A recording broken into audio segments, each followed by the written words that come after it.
Welcome to the Winged Wheel Podcast. Here to talk all things hockey are your hosts, Brad Crisco, Ryan Hanna, and Evan Lobsinger.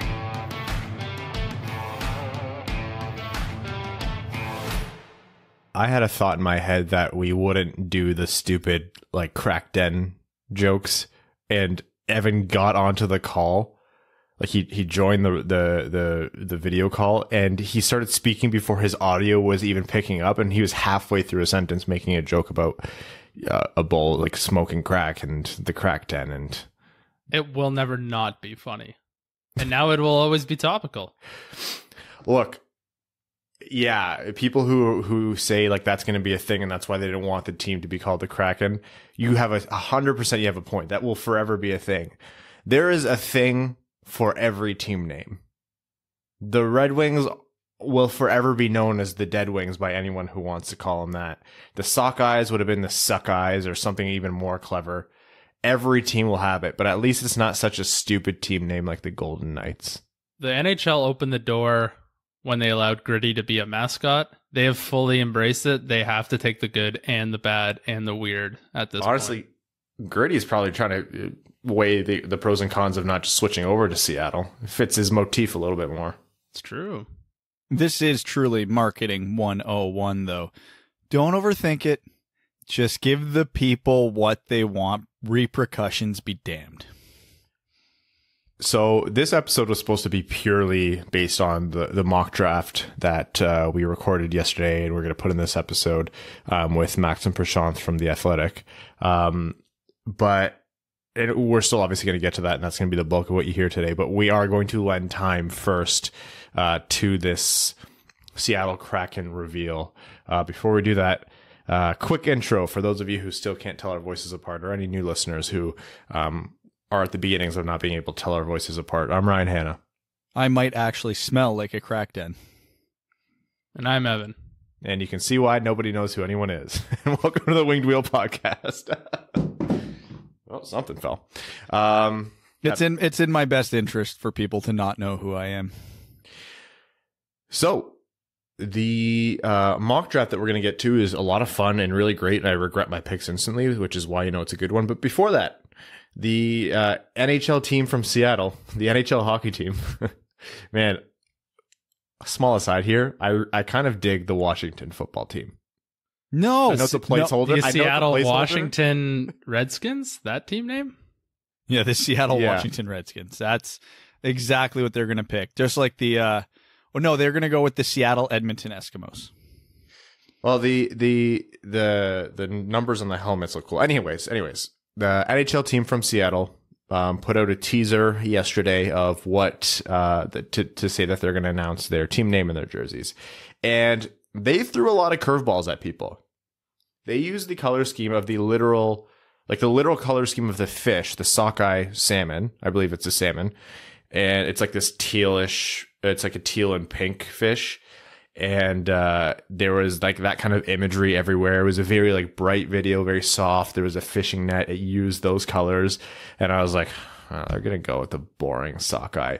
And even on the website, they threw in like a lot of little Easter eggs to say like, oh, it's going to be the sockeye. And today, the moment they started their reveal video and it was dark and there was pirate ships and there was waves and he talked about the unknown, I knew it was true. They did the right thing. The Seattle Kraken are coming to the NHL. I love it. It's gimmicky. It's weird. Old hockey men are going to hate it, and that makes me love it all that much more. Yeah, it's not like sockeye would have been so neutral. I'll come out and say it. I talked myself into being okay with it. The sockeye or sockeyes, however they chose to pluralize it, would have been neutral and fun enough where, yeah, it probably would have been timeless. But who cares? The Kraken is so much more fun. The brand is so much better. And holy shit, did they nail the logos. Oh, like this. Remember that Patreon exclusive episode where we did jersey tiers? Yeah. This goes straight into Elite. They are S tier because it stands for stiff. Yeah. Stands for Seattle Sockeye. Everything about that jersey is amazing. The secondary logo with the anchor that's like stylized with their typeface or font, and then it has the Space Needle as the top of the anchor, is just so perfect. And then the negative space in the S, that's the tentacle, is like, oh, I love some negative space in logos. Like the whale's tail and the Hartford Whalers, the arrow and the FedEx logo, that kind of stuff. Like, And they just crushed that. My only gripe, and the only thing I would have wanted, is instead of the blue, to go with a green. You know, yeah, it doesn't feel Seattle-ish to not have a good amount of green in it. But that being said, like, this is a unique color scheme. Like, there's no other team in the NHL that has, well, if we're being honest, anything even close to this, really. And then you factor in that the actual colors work well together and they're beautiful, and they still have like the dark blue, which is pretty prevalent color in Seattle sports. It still works. And also with the color scheme they picked, if they like did a third jersey where they inverse the colors, it would look a lot like the Detroit Little Caesars jerseys, and those are A+ jerseys. So the possibilities here are endless, and it's amazing. And you know that the Little Caesars team are good teams to be modeled after. Their freaking logos on the roof of the LCA. Exactly. I actually don't know if that's the logo they use on their jerseys. I actually, off the top of my head, I actually can't remember. They did talk about the Kraken slowly revealing itself over time, and the brand is going to evolve, which means that they're going to have the third jersey with the Kraken on it, which is going to be metal. It is going to be badass. I am instantly buying the Seattle Kraken jersey of whatever Red Wings player they select. I don't care what player it is. I legitimately don't care if I like the player or not. I'm buying it. With how much you've been pumping up Gustav Lindstrom, this is going to work out very well for you. You're such a piece of shit. Buddy, you know that's who they're taking. It's going to be Danny DeKeyser. They have a cap floor to meet, and he's a perfectly fine defenseman. They'll see it as veteran stability. They're taking Danny DeKeyser. Steve Yzerman might have to throw in a 5th-round pick to make it work. Bold of you to assume that Detroit wouldn't protect him. I don't know if they would. I don't know that they would. Just saying. Okay, so for people who don't like the Seattle Kraken for the reasons Brad mentioned, it's gimmicky. It doesn't fit. It won't age well. Look, I don't care if you're right. You probably are. It's just fun as hell. It's something cool. It's something different. And if we had to suffer through the Golden Knights, then we can have the Kraken. And I know the Golden Knights have a military association, but it doesn't matter. It's still a stupid team name. All sports team names are stupid. I saw the argument a lot. It's for kids. Yeah. Here's the thing. Sports are kind of for kids. Who's got the money?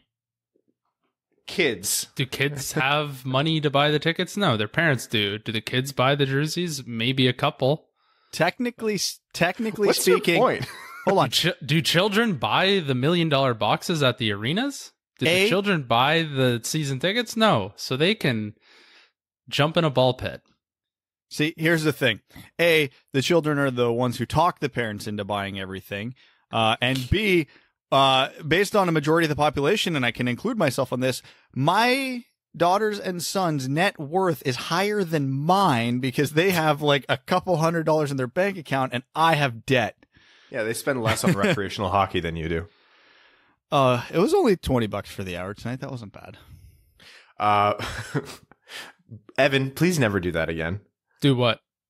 Make a point and make Brad be the voice of reason. It's jarring to me, and I didn't understand what was happening. Okay.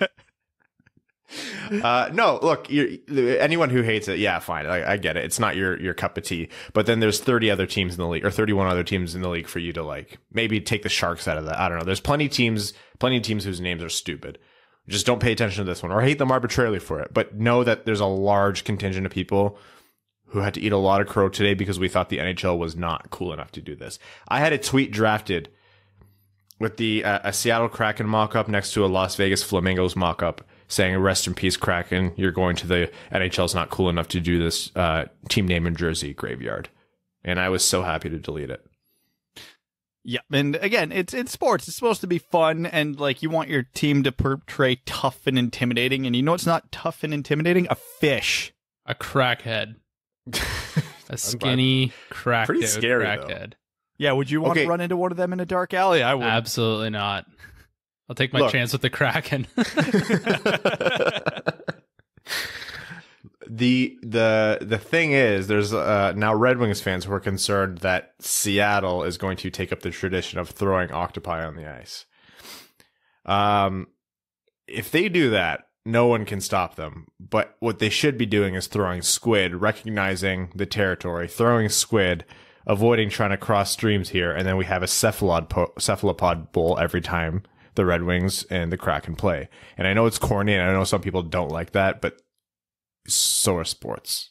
So I thought this would be maybe an East-West rivalry for Detroit, but based on Twitter interactions today, maybe this might be our Western bromance. Oh, Seattle's easily my West team now.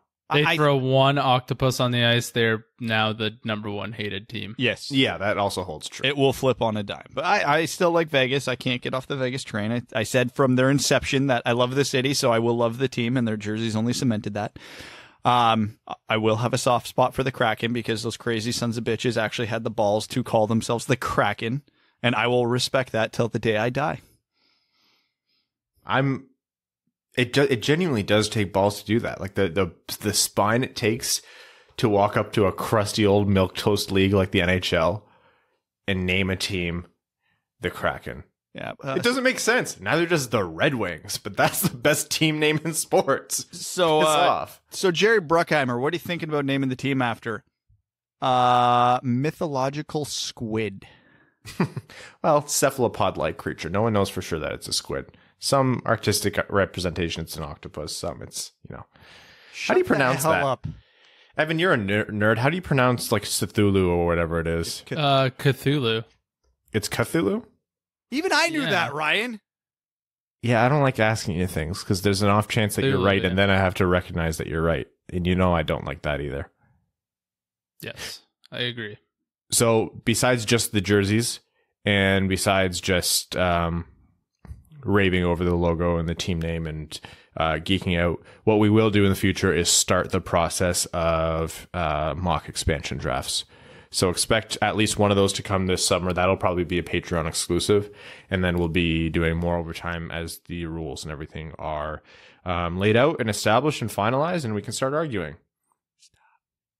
No. Well, yeah, maybe. And I forget who it was. I think it was Eric Duhatschek for The Athletic did his first mock expansion draft, and that's who was going to Seattle. I'm not even being argumentative here. That's literally a prevailing opinion, it seems, in the hockey world. But why would they protect the Kaiser? Like, if you have to have one veteran on the team at least. Yeah, but would they even take him? Like, that's a lot of contract to take. Yeah, no, I wouldn't take him. But I mean, let's not forget. I still do not forgive the Red Wings for protecting Jimmy Howard over Peter Mrazek. So I know it's a different different management group right now. So I'm hoping that changes the old school thinking of the Red Wings. But my brain is still bitter and broken. So until I'm proven wrong, I'm going to assume the worst. Oh, well, we'll have this argument later. Anyhow, what we're going to get to now is the next iteration of our mock drafts that we've been doing with Max Bultman and Prashanth Iyer from the Athletic Detroit and Wings for Breakfast. Good friends of ours, and we usually, shoot the breeze about prospects and players and hockey all the time, so we figured why not take that from a group chat over to a podcast. So we have that recorded, and we're going to cut to that soon. We'll probably do more stuff like this in the future. Who knows? We don't try to make plans anymore because the world has a tendency to fall apart whenever we do. It's July, and we've had 10 years worth of news. So anyhow, before I do any more introspection, our mock draft, 32 pick mock draft with Max Bultman and Prashanth Iyer of the Athletic Detroit. Enjoy. All right, guys, round 2. How's everyone doing? Meh. I'm here. Yeah, all things considered, pretty good.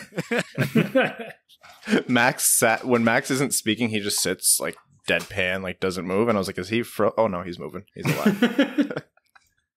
It's taken years of practice to develop that skill. So we're actually on a video chat right now, but you guys are only hearing this because of the limitations of technology / our tech budget. So we are joined by Max Bultman and Prashanth Iyer of the Athletic Detroit and the Wings for Breakfast podcast. Guys, it has been, I don't know how long because time is no longer a real thing to anybody, but probably too long. So good to have you guys back on and nice to do this little round 2 mock draft. For anybody who hasn't listened, if you go check out the Wings for Breakfast podcast where Brad and I joined Max and Prashanth on their turf, we did a 2-round mock actually over on that side. I don't remember the exact date because I'm a terrible friend and I don't have that in front of me. A while ago. So long ago as to not be really that relevant anymore. I'll post it. We'll tweet it. It'll be somewhere on the internet. So today we are just going to do the first 32 picks of the draft. So that's the first round plus 1 for no specific reason.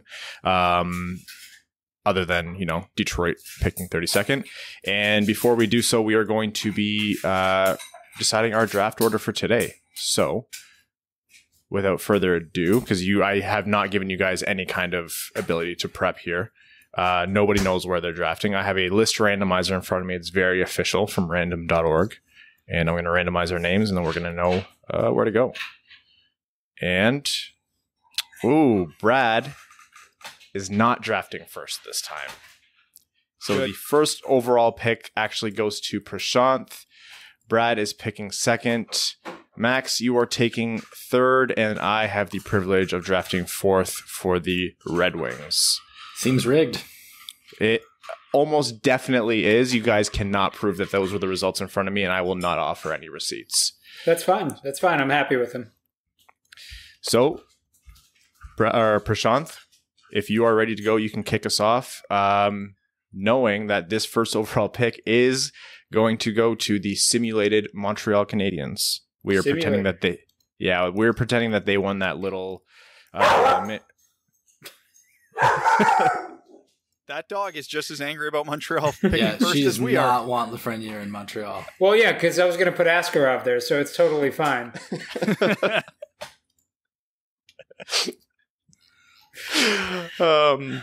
Do you think if we'd let Askarov fall to the late 20s, if Prashanth would do it? No, I'm not going to do it. I told you, side group chat where we agreed. 160. We have a side group chat where we agreed to not take Askarov for as long as possible to see how many ridiculous picks Prashanth would make by not taking him. He'll use it to prove his point. He's like, see, look how far. Yeah. This is exactly it. And then you can get him at 160th overall and you don't have to worry about it. Max, do you care to introduce the guest that you have with you? I'm sure the listeners want to know who that is. That's Olive. That is Cody Stavenhagen's dog, our Tigers writer. Cody is in Cincinnati for the Tigers exhibition and then start to the season, and he lives up the street. So Olive always stays with us whenever he goes anywhere, which has been not at all lately. So she's back for her triumphant return to what I like to think of as her vacation home. And what does Olive think about Torkelson's future with his team, and how soon can he be moving the needle for the Tigers? I ask her stuff like that all the time, and she just will not reveal anything. She's a rock. She's she's almost as hard to crack as Steve Yzerman. Well, Cody, you trained her well. Okay, first overall for Montreal. Let's get this thing rolling. Prashanth, take it away. All right, nothing controversial here. It's got to be Alexis Lafreniere. So first overall. That's the least excited I've ever heard someone to make. Well, he was drafting for Montreal. I hate it. I hate it. Like, it pains me. I'm wearing a Henrik Zetterberg shirt right now, and I'm drafting Alexis Lafreniere from Montreal. This is a terrible thing. By the way, Ryan, before we started, did you specify that we're not allowed to defend our picks? Like, we have to make the pick and then shut up? Are we? Oh, yeah, that's right. Yeah. Actually, let's set those ground rules right now. We're going to make the picks, and then the other three have the option here of chiming in and criticizing, analyzing, slinging mud and or other materials at the mock GM. Like, basically, you're going to be Michael Scott sitting in a chair while I walk up to roast you, and this is going to be great. So I'm very excited about that. You just have to finish everything with boom roasted. Like, it was like Brad's concept was like when an NHL GM makes their pick, they don't get to, they maybe like 2 hours after the draft, they can tell the media why they made the pick. But in real time, you make your pick and then three talking heads critique it, 6 ways till Sunday. That's the real world. That's why we're all here. Okay, Brad, second overall to LA. With the second overall pick, the LA Kings would like to select from the Sudbury Wolves, Quinton Byfield. Boo. Have some fun with it, loser. I can't criticize that pick. I think that's absolutely the correct pick. I think it's the right call, too. Everyone's going to talk about the center depth that they already have, but to me, none of them are as good as Quinton Byfield. So if you want to flex one of them to wing, that's fine. If you want to trade one of them, that's fine. But like Quinton Byfield would be their project to be the number one player in the LA Kings franchise at some point. And I don't think you pass up on that because you have a really strong farm system down the middle. Yeah, find me a GM who's going to complain about having too many top-end centers. And I'll find you a lot of GMs willing to overpay for any one of them. Absolutely. They're going to have a situation where Alex Turcotte can pan out to almost his absolute ceiling and still might be the second best center on that team. That's a fantastic scenario for the Kings. All right, Max, third overall pick for Ottawa. With the third pick in the draft from Mannheim of the DEL, Tim Stützle. Firstly, I'm disappointed that you made the correct pick and thus not allowing him to go to Detroit. But secondly, I'm happy you made the right pick because now we actually have to make Ryan think. I mean, you're not going to overreact to the 2 games you just played against Switzerland where he didn't look that great? Max, I'm a little disappointed in you. I had to not look at Twitter for a little while today just because of... no one's doing anything wrong, but we're just so starved for real hockey content that the exhibition games against Switzerland are going to be extrapolated. That's exactly what's happening. Just wait till we get those, September, October regular season games over in Sweden. Lucas Raymond's going to be in discussion for first overall by that point. And on that note, fourth overall to the Detroit Red Wings, Steve Yzerman is going to get up there and select Lucas Raymond. Thank you. All right, we actually have to break this one down in pretty big depth. So, Raymond probably is, I think, multiple people on this panel would say is the lean favorite. Maybe not like in terms of likelihood necessarily, but I think Brad, you and I probably both would rank Raymond as the next highest player. Yes, I have him fourth on my list. Prashanth, you want to make a case for somebody else? Yeah, I mean, you have my list up in front of you, and you know that Marco Rossi is the guy that I've got on my list ahead of Lucas Raymond. But that being said, I think like your margins are razor thin between Marco Rossi, Lucas Raymond, and Cole Perfetti. I think are the 3 guys in that tier that should be in competition for the fourth overall pick. And honestly, you're not going to go wrong with any of them. Like, I have a slight edge for Rossi just because of how dominant he was this year in the OHL. I really think he's got all of the tools you want at the next level. So does Lucas Raymond, and so does Cole Perfetti. And so you're just not going to make a mistake here. One of the things that strikes me about Raymond is, every prospect who's going to be available at this spot is going to have a question, at least one, maybe 2. For me, though, like one of the big ones about Raymond is sort of the least concerning, which is just you kind of haven't seen it as much recently just because of how little ice time he played. I mean, I think there are questions about kind of how his game will translate, but again, that kind of comes back to he didn't play as much this year as teams would have probably liked. And to me, that's, maybe the kind of issue I would be least worried about if I was drafting. And in a player like Lucas Raymond's case, where he did not get a lot of ice time because he was on a top team in a top league, it makes his international tournaments where he's head-to-head against his peers, and not even peers because he played a lot of tournaments as a double underager. The fact that he was just ridiculously dominant in those tournaments has to be considered heavily because of his other lack of playing time. And I never draft on need. You always go best player available. That's my mindset, and I will go to the grave with that mindset. But out of all the players that are available, Lucas Raymond, in terms of style of play, not necessarily position, is the biggest need for the Red Wings because he is probably the best playmaker that is available at that slot. And the Red Wings have Mantha, Zadina, the shooters in place, and the guys coming up outside of maybe Berggren are more scorers than playmakers. So to get a guy like Raymond to facilitate everybody around them, it's going to make everybody that much better, especially with Larkin, who I wouldn't say is a natural playmaker, has had to fill that role with this team. So I think not only does Raymond make the team better based on his skill, but I think it's going to allow a couple other forwards to benefit because of playing with him. I think you can make that case for Perfetti too, though, as a guy who could be arguably the best playmaker in the draft because of his sense, and also one with, albeit maybe not the likeliest outcome, at least a shot to stick at center. And, you know, there's still questions there with skating, and obviously that's going to be a factor in whether he can be center. But I would say he at least has a case as the best playmaker in the draft too. I could hear that argument. If it makes any difference at all, I know I'm not allowed to chime in on my own pick, but assuming you're not. No. Shut up. You can talk after the draft like every other GM. You don't get anything. You will sit there and wait. All right, them's the rules. Prashanth, you're up next for Ottawa. All right, so this is where things get interesting. Ottawa already taken Tim Stützle. They've got, you know, a potential player that they could flex in at center, although I think at the next level he's a winger. For me, it's got to be Marco Rossi here. I mean, adding center depth for them, adding another just high-end two-way player. Can play alongside Brady Tkachuk. I think he's going to be outstanding for them. And you do that, you've got Tkachuk, Stützle pans out.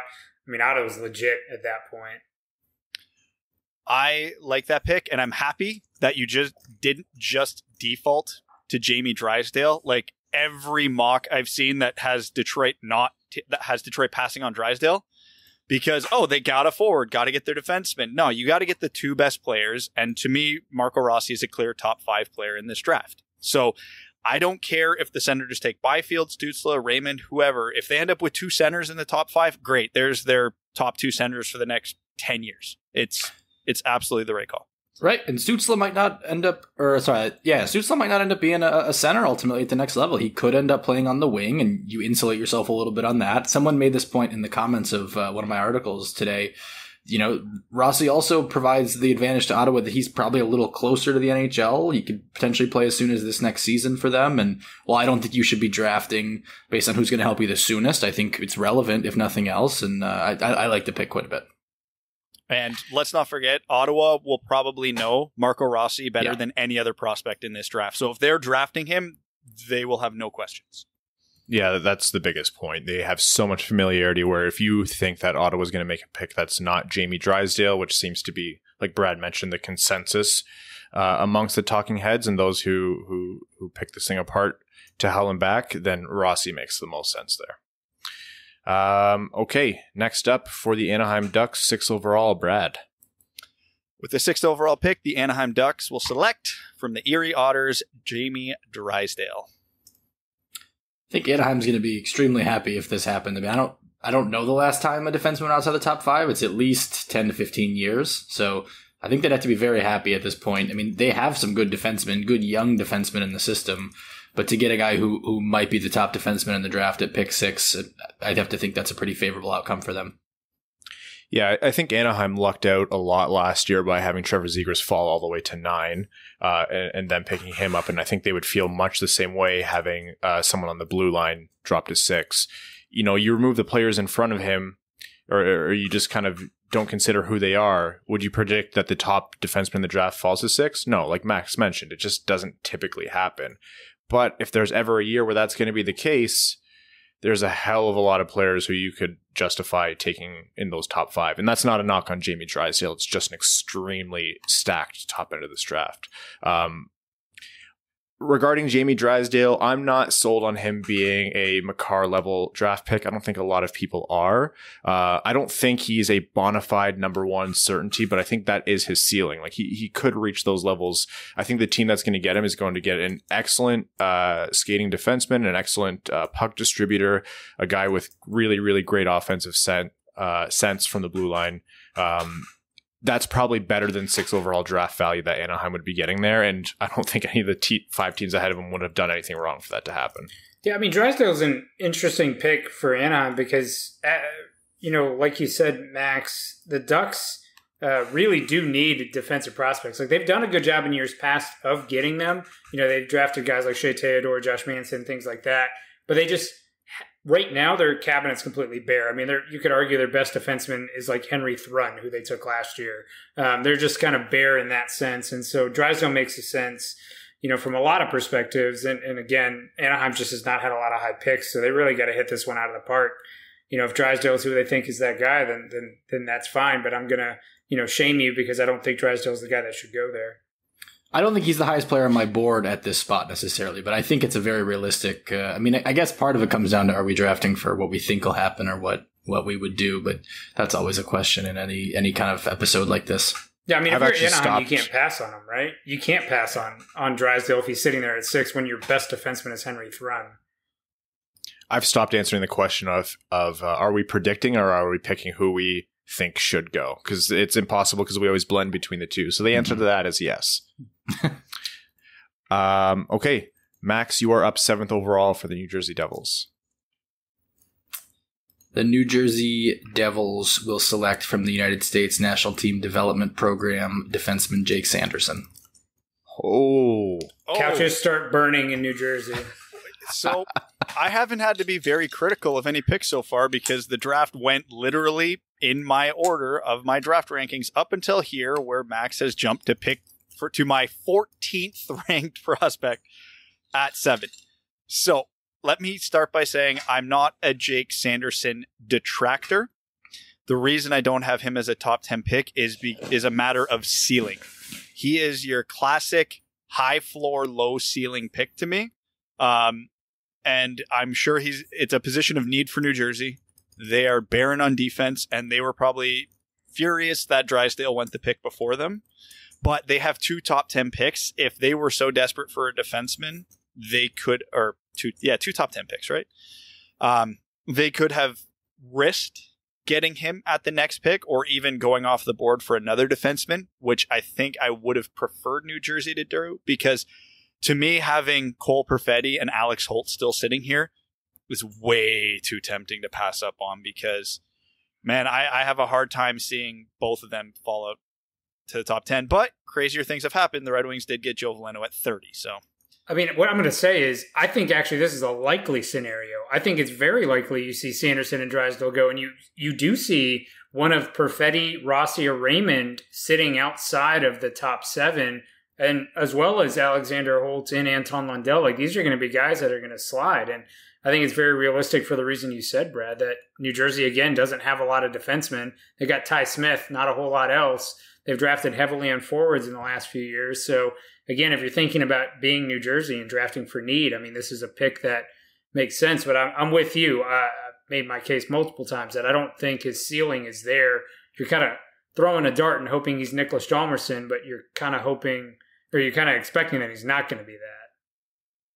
Yeah, I think, Prashanth, you nailed that even though a lot of people might not have him ranked there personally, it's a pretty likely scenario considering everything New Jersey has had going on. Insane draft lottery luck has landed them some top-end talent. Before they got rid of Hall, their top line was projected to be absolutely wild. Mackenzie Blackwood came about this year, has really kind of stepped up for them. So do they take that risk of Askarov? Probably not. We already know Jake Sanderson's going to rise. The writing's been on the wall for a long time. I agree. I don't think his ceiling is there. I think his best case scenario, like absolute best case scenario, is, a number 2 guy. But the Red Wings did this with Moritz Seider last year, so he's going to go in the top 10. I think it'd be a bold pick. I wouldn't agree with it, but I also, if you're a New Jersey Devils fan listening to this, don't pretend that it can't happen. It just from experience. So here's a fun question, right? For all of us, who just kind of bashed Max for that pick, who's a better defenseman, Moritz Seider or Jake Sanderson? Going into the draft, I would have said Jake Sanderson. Mo Seider has now proven most of us wrong. So for New Jersey's sake, there's a reasonable chance Jake Sanderson will do the exact same thing. I mean, even I can't deny he was picking up steam in his game as the season went on. He showed a good level of progress over the course of the shortened season. So who knows what would happen if he had an extra 2 months of playing, if he had the U18s to play in. What was it? The 5 Nations he led in scoring as a defenseman. So there is absolutely an argument to be made that when we say he doesn't have a high ceiling, we're wrong. I haven't seen enough to accept that argument yet, but it can be made. Yeah, and that's kind of what I'm getting at is like, I made this case in our last episode. I just think we do a crappy job of evaluating defensive defensemen. And if you see a guy like Moritz Seider can make that big of a jump in 1 year, why not Jake Sanderson? If, all of us are kind of saying heading into the draft, he's better than Moritz Seider and he's going to go a pick after Seider went. at 7 here. So it's, you can play it both ways. I think it's a controversial pick in that sense, but I don't know. I wouldn't do it. I wouldn't have drafted him 4th overall for Detroit on my own show. I might have gone on your show and that's fair. That's fair. Blown shit up like that. No, if I was on their show again, picking for Detroit, there's no chance I'm not picking Askarov. Prashanth's face turns as red as his shirt is now. Oh yeah. 8th overall for Buffalo. I am so tempted. To do it. I actually, there would have been scenarios here where I would have said Buffalo might have taken the risk on Askarov, but with all the talent on the board, I actually am struggling between a couple players right now. You don't get to justify it, Ryan. Just make the damn pick. we will justify it. That's fair. You think, who the hell is their GM? Kevin Adams is walking up there and rambling on like this at the microphone? We were so torn on who to take, and this is so tough. We weren't sold. We guess. I don't know. I guess Buffalo is going to go up there and take out of Djurgården and Alex Holtz. I don't know. Let's hope it works out. That's my actual pick. I think that makes a lot of sense. I think when you look at Dylan Cousins and Jack Eichel as their top 2 centers of the future, Alex Holtz slides in really nicely there as the scorer who can also feed both of those guys who, by the way, can score goals themselves of the future. And I think it's a very natural fit. I'm a big fan of Alex Holtz, period. I know he gets almost pigeonholed as a player because of how lethal his shot is, and the rest of his game gets heavily underrated because of it. But if we are going to talk about that shot in relation to Buffalo, I've never been shy. I'm a fan of load up your first line, load up your power play. I see a world when I see Buffalo getting Holtz. I look at their first power play unit with Eichel in between left shot Olofsson on the right side and right shot Holtz on the left side. That power play, if done right, could be unstoppable. And special teams are such a heavy factor in the NHL these days. They can't be ignored. So if you sit there and say, yeah, he'll be good at 5-on-5, but you're really drafting him for his power play, that's a perfectly acceptable answer with how good Holtz could be. So fun question here. Buffalo already has Alexander Holtz, right? They have Jeff Skinner, and this is basically what I think Alexander Holtz is, to a certain extent. Is he's a Jeff Skinner type player, a great offensive player that can score score goals for you, but he's not going to necessarily change the game from a two-way perspective. And so, if you're Buffalo and you leave Cole Perfetti on the board, a guy who's again got a little bit more of a robust two-way game, or at least touted robust two-way game. Is that fair? A guy that can also potentially play center for you? We don't know. But, I mean, to me, I don't know that Holtz is a fit in Buffalo simply because they have similar type players in that. And that's also not a similar player structure like LA's system where maybe you're fine taking great two-way centers. I don't know that you necessarily want top-end one-dimensional wingers or stocking up on those, if that makes sense. So that's kind of where I'm at with Holtz in Buffalo. I just don't think he's as one-dimensional as I think you think he is. Like I think that Holtz is a little more well-rounded than, not than Perfetti necessarily, just than the one-dimensional label. I think really whichever one of the two they would go with, you look at their top 6 of the future, and you're walking away just grinning ear to ear because it's in some combination Eichel, Holtz, or Perfetti, Reinhart, Skinner, Cousins, and Olofsson, and you're just an absolutely deadly offensive team with those lines in whichever combination you want to roll them out in. So, I actually think both of them are multi-dimensional offensive players. Perfetti, the playmaking really came to the forefront this season, but he's still a guy who I think entering the season may have arguably been more known for the goal scoring. And then he doubled his assist total from a year ago while not sacrificing one single goal from his output. So, I just don't think either of them are that one-dimensional personally. It's fair. It's totally fair. Okay. Up next, picking for the Chicago Blackhawks, Prashanth. I mean, if y'all fools are going to let me have Cole Perfetti at 9 in Chicago and get to put him next to Kirby Dach or potentially put him on a second on his own line behind Kirby Dach, I mean, that's just too good. So, yeah, I got to take Cole Perfetti here. Yeah, it's an easy pick. This is one that I predict doesn't happen because there's no way Perfetti falls that far. If we're moving a little bit more into reality, I think you're more likely to see a guy like Raymond drop that far to 9 rather than Cole Perfetti. If Chicago gets this kind of a haul over the course of 2 years between Kirby Dach and Cole Perfetti, they won't have a long rebuild. You could easily swap this pick and Detroit's pick at number 4, and I don't think either team is markedly worse for the wear or like way better for the wear. Like I think they're just, but I agree, those are the kind of two of the players who you could see go in either of those spots. I mean, the top end of this draft is so ridiculous at forward. Yeah. We're going to look at it after, no matter what happens, and go, how in the hell did X player get to Chicago? Because I think the Sanderson factor is real. That doesn't even factor in a team going rogue and taking Askarov here.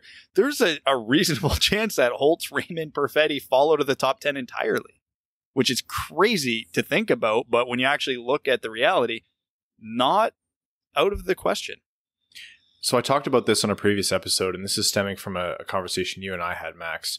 We are firmly in the range right now for over the last few picks where realistically, unless you're the GM of your favorite team does something absolutely wild, you can't reasonably be mad at the pick because the like Prashanth has mentioned, the margins are so thin here. Like we're talking about the 4th pick going 11th and the 12th pick going 5th, and the hindsight bias years from now is going to be ridiculous, and we're going to have to remind everyone that nobody knew going into this, unless of course like Emile Andre goes like 3rd overall to Ottawa. Then of course you can start to criticize. They took Lassie Thompson last year. I'm just saying. So in this applies, and you guys might not like hearing it. I think this applies to the Red Wings at 4. Like I think.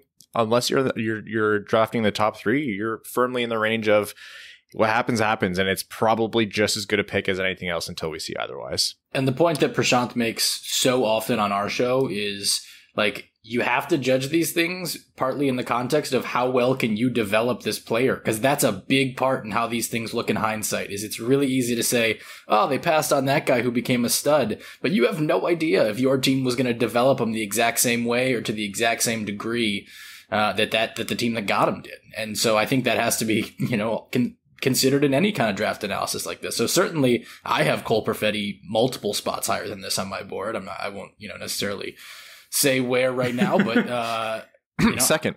But, so I think it's a steal for Chicago, but I certainly think it's very possible that if this were to be how it played out, you could have very justifiable outcomes, not only on draft night, but 2 years from now too.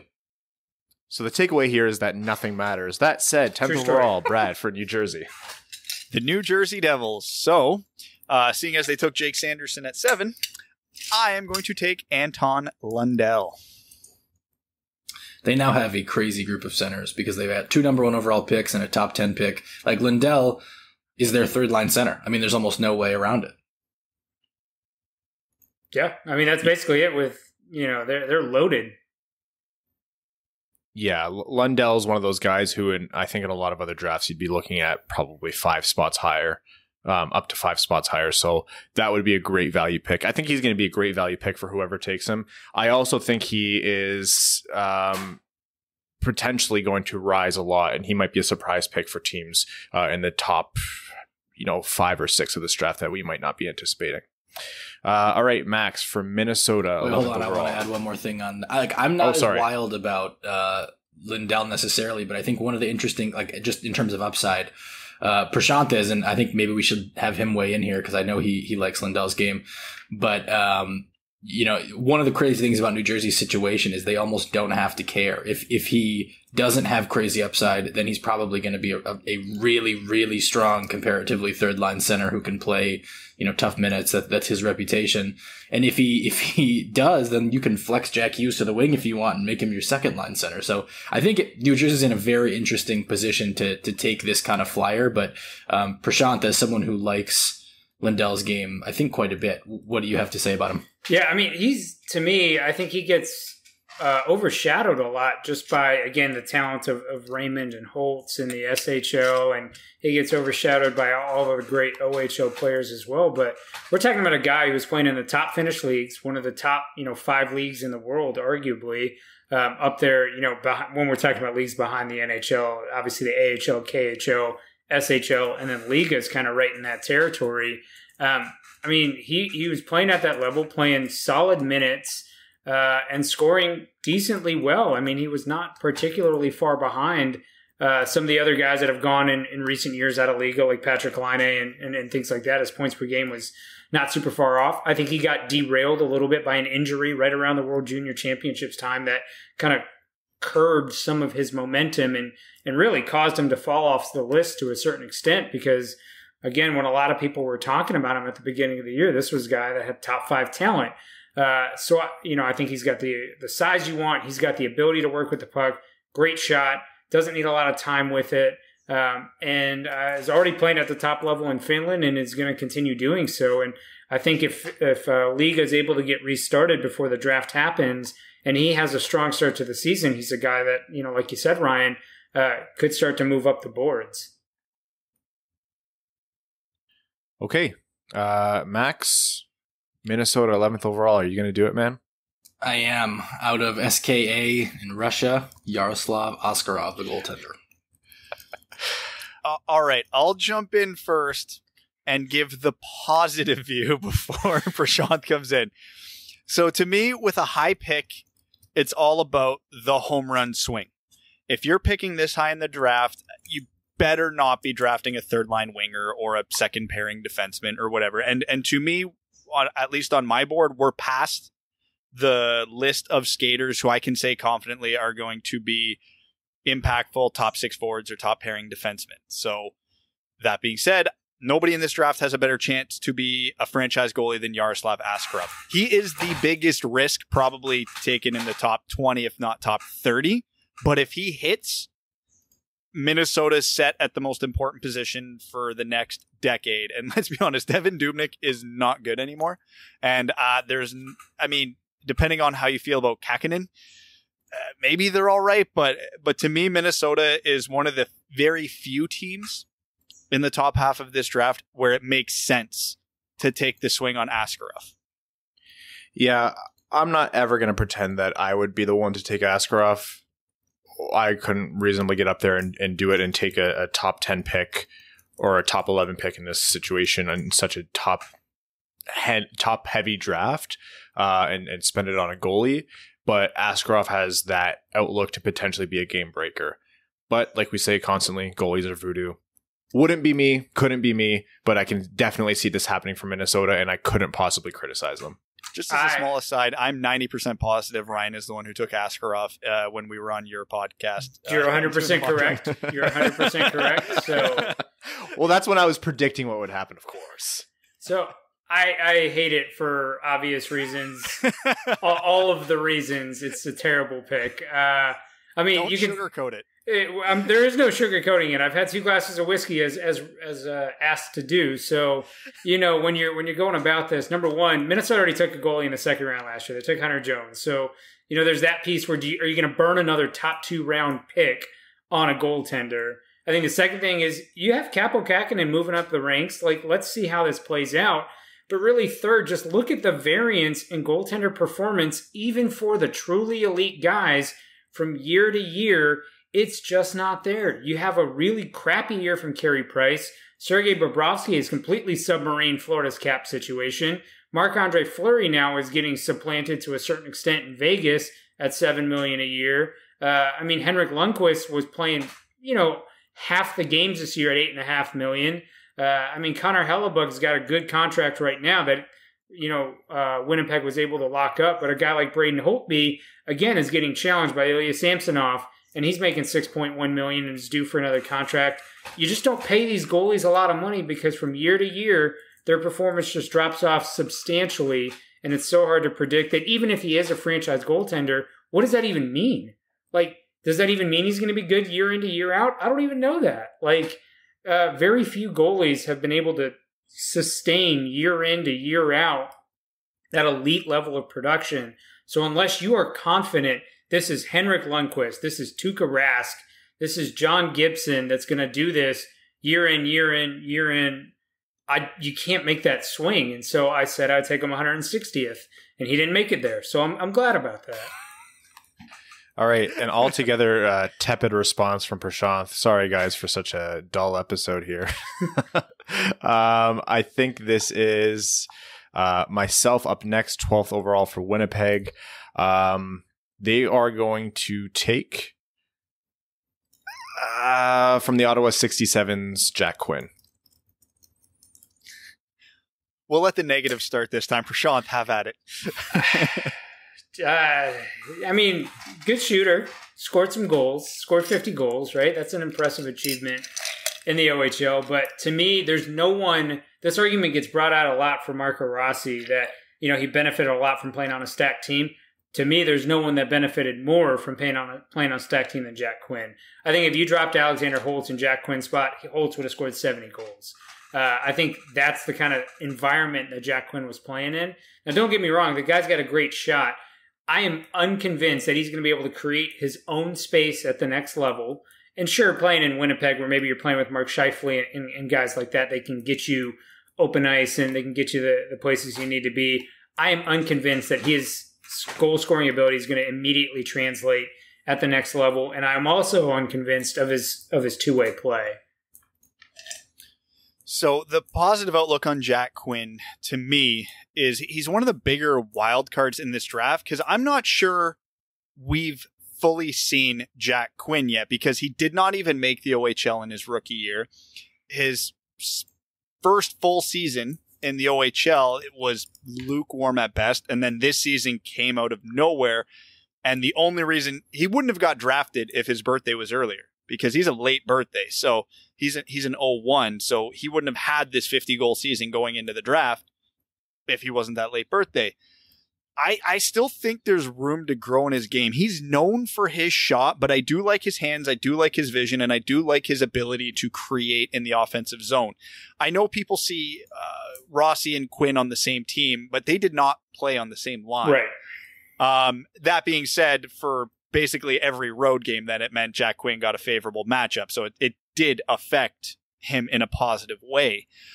So we absolutely have to factor that in. But I think there's more room for Jack Quinn to grow as a player than just about any other first round prospect, despite being a late birthday. But that all being said, he is one of the riskier players in the first round. Yeah, I think that's fair. And just because of the lack of kind of lengthy track record where it really came on strong this year, I think it's fair to call that a risk. I am also looking, kind of I love looking at Corey's tool grades.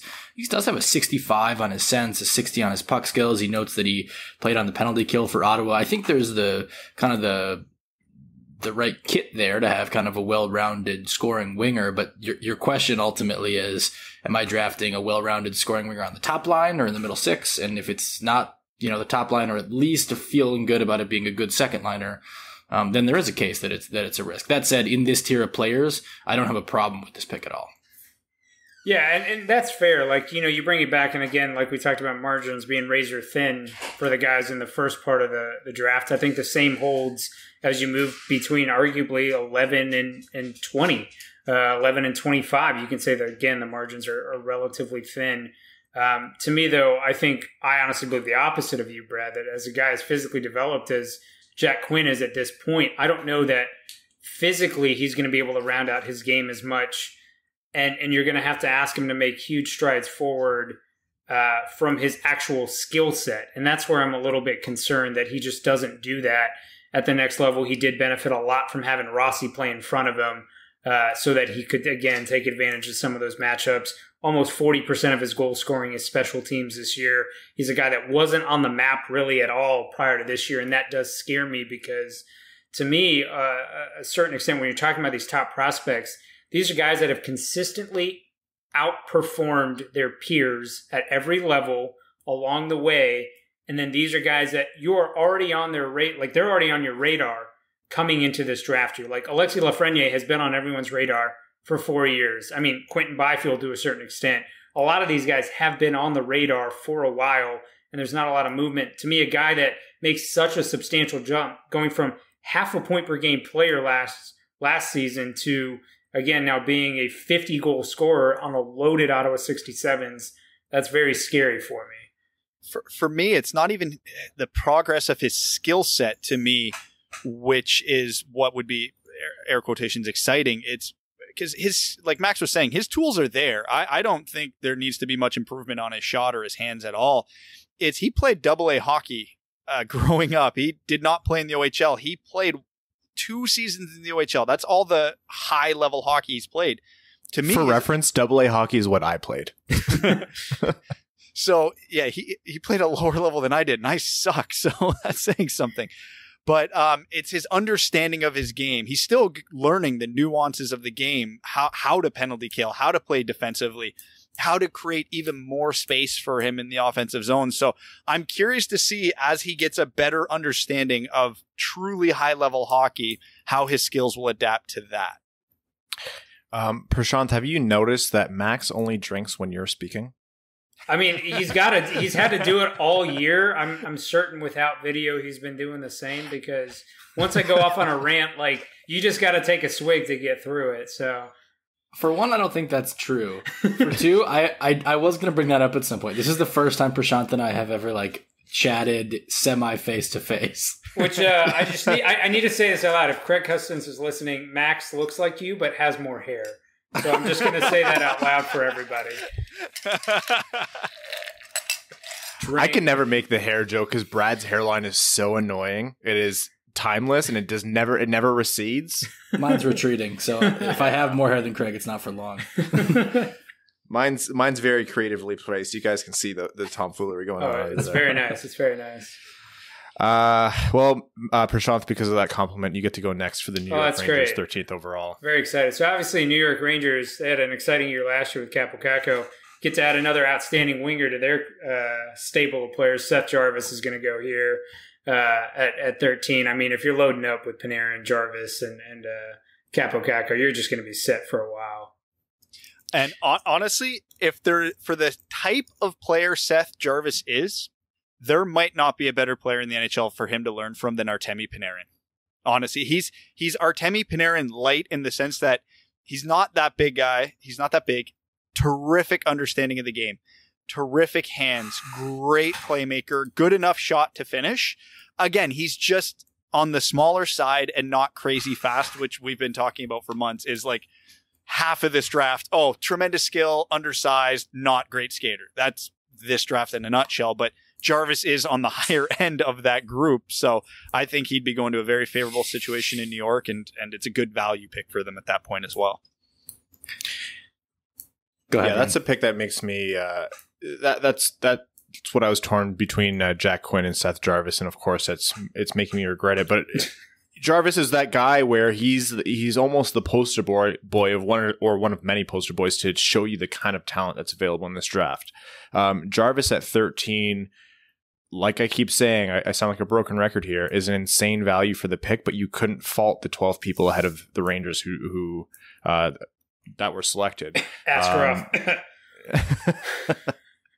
For the reasons that Brad mentioned, I think Jarvis is a guy who would be really great value, would be a fantastic pick. New York just seems to have everything going for them in terms of high-end talent, especially considering where they're drafting. Drafting second, taking Capo Caco last year, and then following up with someone like Seth Jarvis this year. They couldn't ask for much more. That said, I would actually be kind of shocked if Seth Jarvis falls this far. He seems to be rising quite a bit within rankings since the end of the season. I am an absolute Seth Jarvis believer. I very much wanted him to fall to my next pick, but I think it makes sense that he didn't. This is a guy who finished second in the WHL in scoring this year, and if you want to look at per-game numbers, he outscored Dylan Cousins, who was last year's 7th overall pick and is generally considered to be one of the top prospects outside the NHL right now. Seth Jarvis outscored him in the same league on a per-game basis and in raw points. So big fan of this pick. Really, really like Jarvis's potential. Is he one of the most complete players within his range, so to say? I wouldn't say complete players because, as with most small forwards, he is very one-dimensional in his offense right now. He doesn't bring a lot to the game defensively.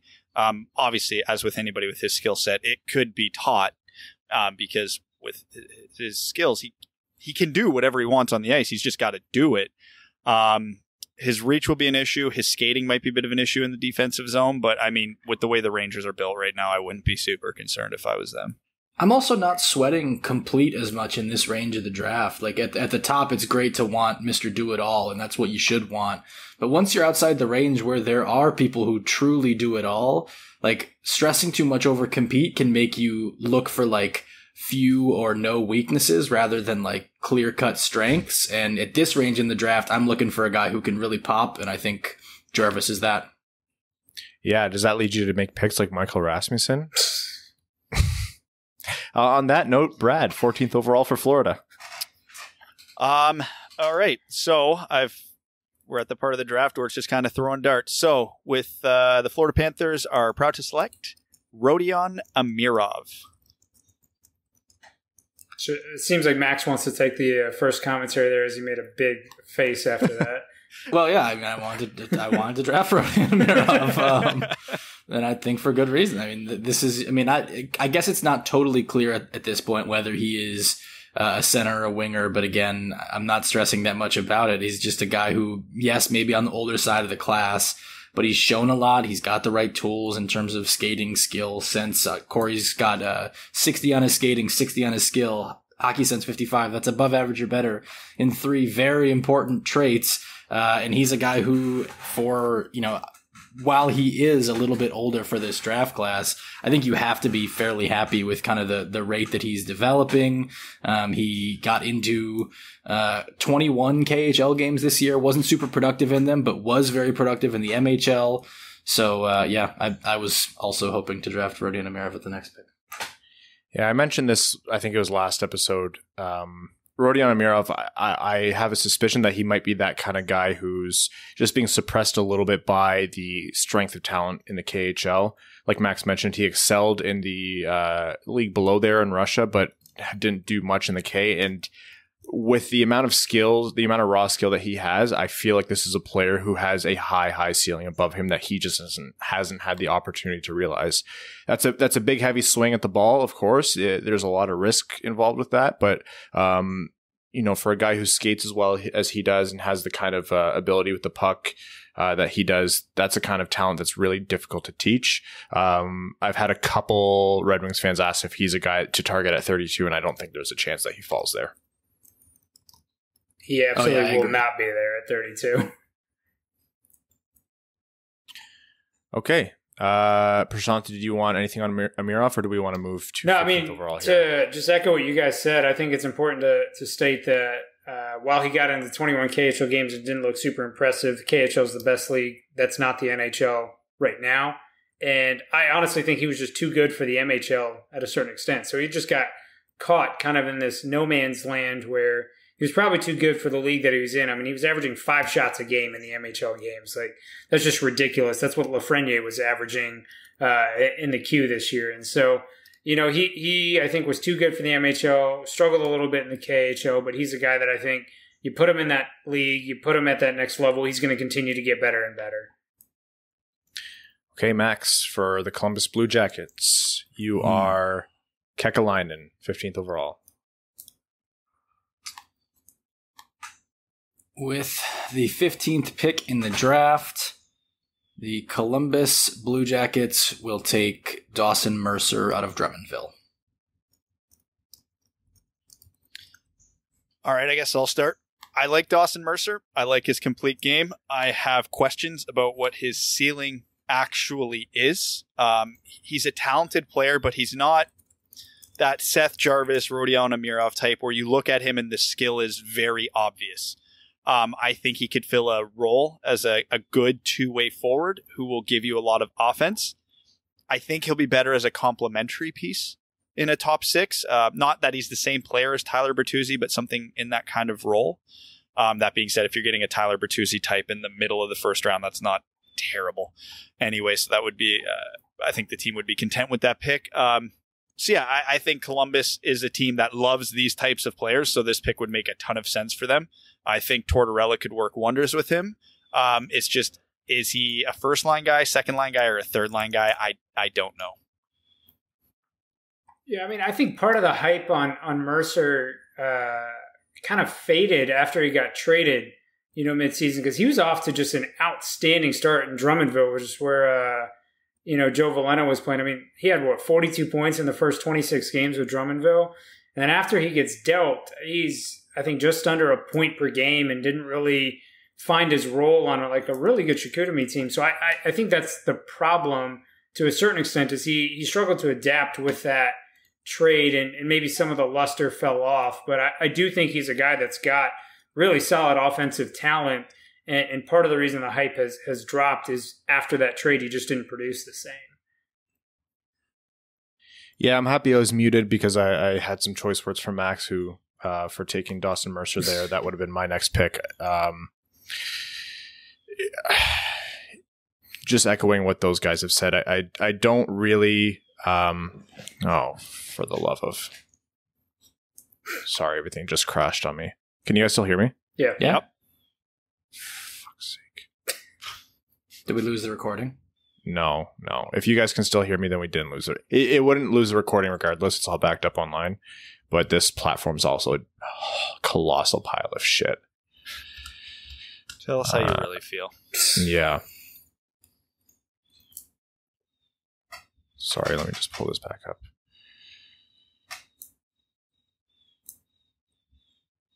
I'll leave all this in the episode, of course. Why not? You should.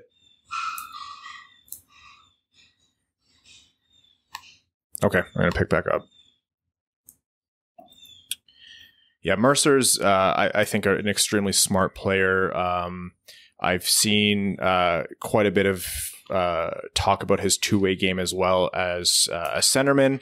I think he's one of those guys where if you look at his individual skill set, he's probably one who has a little bit more likelihood of sticking at center as well, which I think gives him a ton of value at that pick. And again, I didn't anticipate him falling to 16th, which is where I'm going to pick next, but he came close, which is why I was pissed off at Max. So 16th overall for the Calgary Flames. Missing on Dawson Mercer, they are going to take Maverick Bourque. I like when I make a pick and all three of you nod. Yep. It's good affirmation for me. He is supremely skilled, and he put up unbelievable numbers on a very terrible Shawinigan team this year as an undersized forward. I think that speaks volumes, not just about his skill, but about his character and compete as well. So flags for Red Wings fans there. Yeah, really, really solid offensive player in my mind. I think he's got the potential to really round out for a Calgary team that could certainly use it. Yeah, I don't have anything real insightful to say. I like the pick. 17th overall in New Jersey, Prashanth. Man, this is the first time you guys have actually left me with having to make a decision. You didn't just leave me like a great player to pick straight off the bat. So, all right. So let me think about this here. I think if I'm New Jersey, at this point in the draft, this is their their third pick? Hey, no justifying your pick. I'm thinking about it out loud. You're getting my stream of consciousness here. All right, I'm gonna make my pick. I'm gonna take Noel Gunler. Big Swedish winger over here. Well, if this pick hits, I don't think many people could argue that he's the most skilled player at this point. But that inconsistency, it is hard to not put up a red flag there. But again, if you're swinging for talent, you're swinging for talent. And Gunler's got it in spades. You got to love the same team taking Lundell and Gunler like 7 picks apart. I love it. Talk about like the different stylistic, right? I love it. So I love that quite a bit. And I think I certainly can understand this pick. I think it's an upside play, and I don't believe teams with more picks should necessarily be riskier, but I think this is the right kind of risk to take anyway. So yeah, I'm good with it. Yeah, whoever takes Gunler is trying to suss out whether his limited minutes in the SHL limited his performance or were they a result of his limited performance. So I actually believe if you have more picks that you do take bigger swings because they tend to land more home runs that way. So that's a great pick in my mind. Okay, Brad for Nashville, 18th overall. With the 18th overall pick, the Nashville Predators will select from Berlin in the DEL, Lucas Reichel. He did it so we couldn't. That's why he chose. No, he did it because he watched the 2 games against Switzerland where Reichel looked really good. So there you go. Reichel's been good. I think this is about the range Brad took him in our last mock draft. So I don't think he's being unduly influenced by the Swiss scrimmages. But I like the pick a lot, and I think Reichel is. I actually think I prefer him to Peterka, and I don't know. I think that's becoming more of the majority opinion. It seems like in the public analysts. Yeah, a lot of puck skill. It's one of those dream players for Detroit at number 32, which is, I think, becoming less and less likely now. Okay, for Carolina, 19th overall, Max.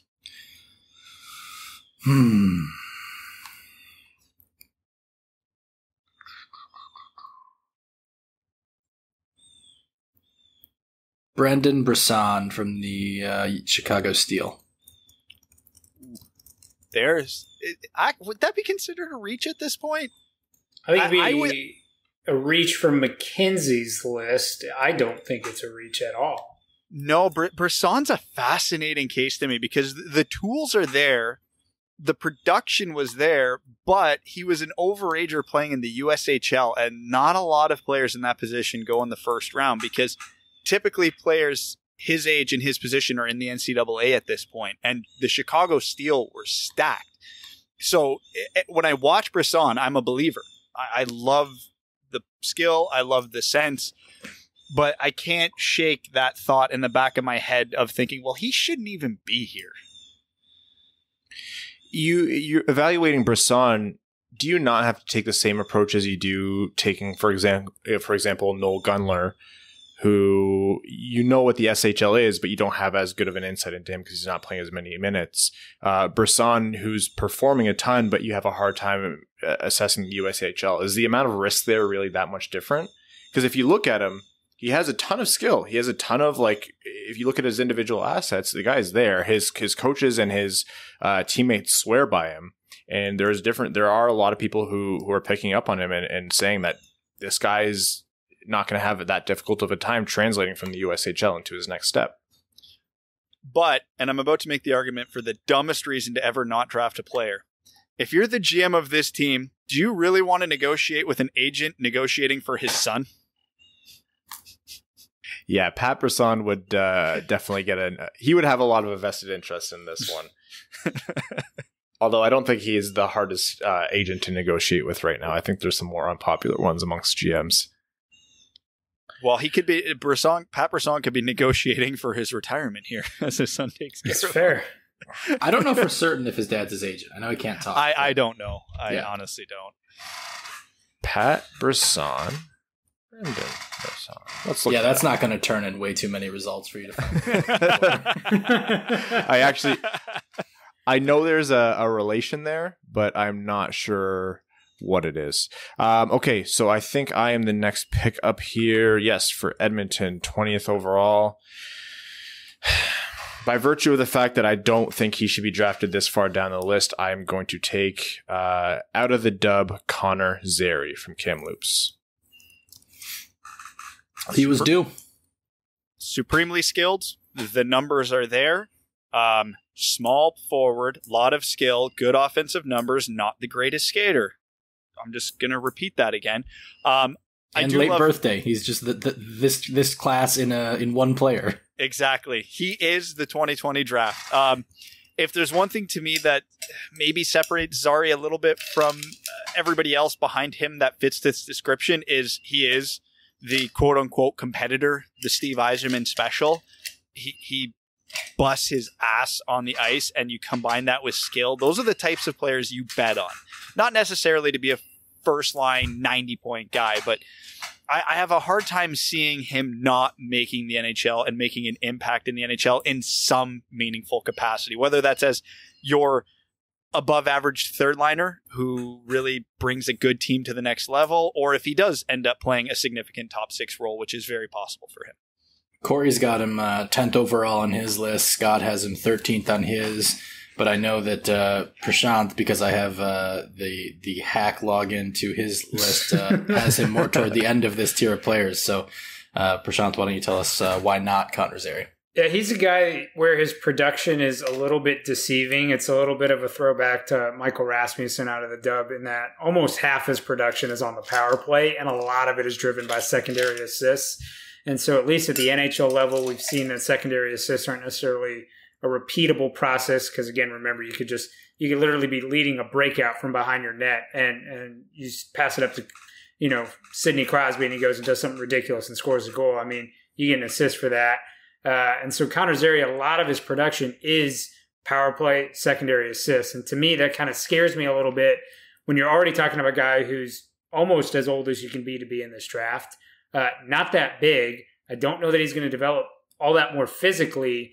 And a lot of his scoring is of the kind that we don't think is very repeatable. And so to me, that puts the pause on him. And you throw in the fact that you mentioned, Brad, that his skating's not that great. I don't know how he creates space for himself at the next level. And that's where, to me, he's a guy that's further down my list. Connor Zary is Chris Kunitz - Prashanth Iyer. That's not a bad comparison. I mean, that's literally what it is if you throw him next to Sidney Crosby, he looks great. You take him away from Sidney Crosby, and he's, maybe an average NHL player, below average NHL player. Olympic gold medalist Chris Kunitz. Yeah, I'll put some respect on his name. With that, Prashanth, you're up next for Ottawa, 21st overall. All right, 21st. Well, I'm going to stay in the W, and I'm going to take Caden Gooley for Ottawa defenseman. I think it's a solid pick over here. I'm going to just influence you guys there. I'm just so happy that we waited out Prashanth long enough that he took the third defenseman off the board. I can't believe I took a defenseman. I didn't think I was going to take a defenseman at all, and you guys baited me into taking a defenseman here, so I'm very disappointed. So the upside on Caden Gooley, terrific skater, terrific defender. In terms of skill set, I think he's a little closer to Mo Seider than Sanderson is, just stylistically. More physical. Again, just maybe the best skater among defensemen in this draft. I know him and Drysdale could have a good old battle for that. Again, with Gooley, the offensive upside, I think it's undersold a little bit in the public sphere. I take that back. But I don't think it's going to be anything special at the next level. To me, Gooley's upside is a really good number 3, maybe a good complementary number 2. But if you're getting that at pick 19 or 20 or whatever this is, that's great value. We're at 21. 21. Yeah, we're well into the range where Gooley's I think a really strong pick. I think you could have made this case 6, 7, 8 picks ago. But so I like the pick, and I like even more that Prashanth is the one who made it. Yeah. Gooley is a coach's favorite kind of defenseman. He defends extremely well, but is apt at the other end of the ice. He's by no means a phenom offensively, but he's very capable. He's a very smart player. He has a potential in my mind to turn into a minute eater. So that would be a great value pick for Ottawa. And especially considering they passed up on a Jamie Drysdale, they would like to shore up their defense later on with one of their 100 first round picks. Brad, 22nd overall for the Dallas Stars. I mean, are you guys making me do this on purpose? With the 22nd overall pick, the Dallas Stars will select John Jason Peterka. I actually thought I had more time to take Peterka. I thought I would make it another cycle around, so screw you. I think it's justifiable on Peterka's merits as a prospect. I also think it's a really good fit for Dallas, and I think Dallas needs to score more goals. So I like it from that standpoint, especially in terms of like a realism standpoint. So I like the pick too. Yeah, I mean, you can't really argue with a handful. There's 10 or 15 guys you could slot in now at this point and say, yeah, that's a reasonable pick because a lot of these guys are very close to one another. But Peterka's a guy who, again, you're already in a men's league at this point. Didn't play on the strongest of teams, still played very well, seems to have a solid, two-way game, well built for his size. So, he's a guy that I think translates to the next level and is able to give you some kind of top 6 scoring punch. Okay, and Max. That's back-to-back picks I've made with 0 criticism, so I know my next one is just going to be nuclear. His drafting Evan next. Well, now you got to touch the stove and try something really risky just to see if we're like not criticizing you because we don't want to incur your wrath. 23rd, New York Rangers, Max. The New York Rangers would like to motion for a commercial break to refill beverages. Deal. All right, done. Good. And we'll pick up after Brad's expletive about how good the New York Rangers are going to be. We are back from commercial break. Max, take it away. The New York Rangers will select from the University of Wisconsin, Dylan Holloway. That's the second time, man. That's the second time you've done that. So Holloway was playing in the league that Brendan Brisson should have been playing in, and so he's basically the anti-Brisson because he didn't put up spectacular numbers. At points, he looked like he was a little overwhelmed in the NCAA, but he was the youngest or second youngest player in the entire NCAA, so you almost have to give him a bit of a pass for that. To me, Holloway and Mercer fall into the same camp in that I like them as players.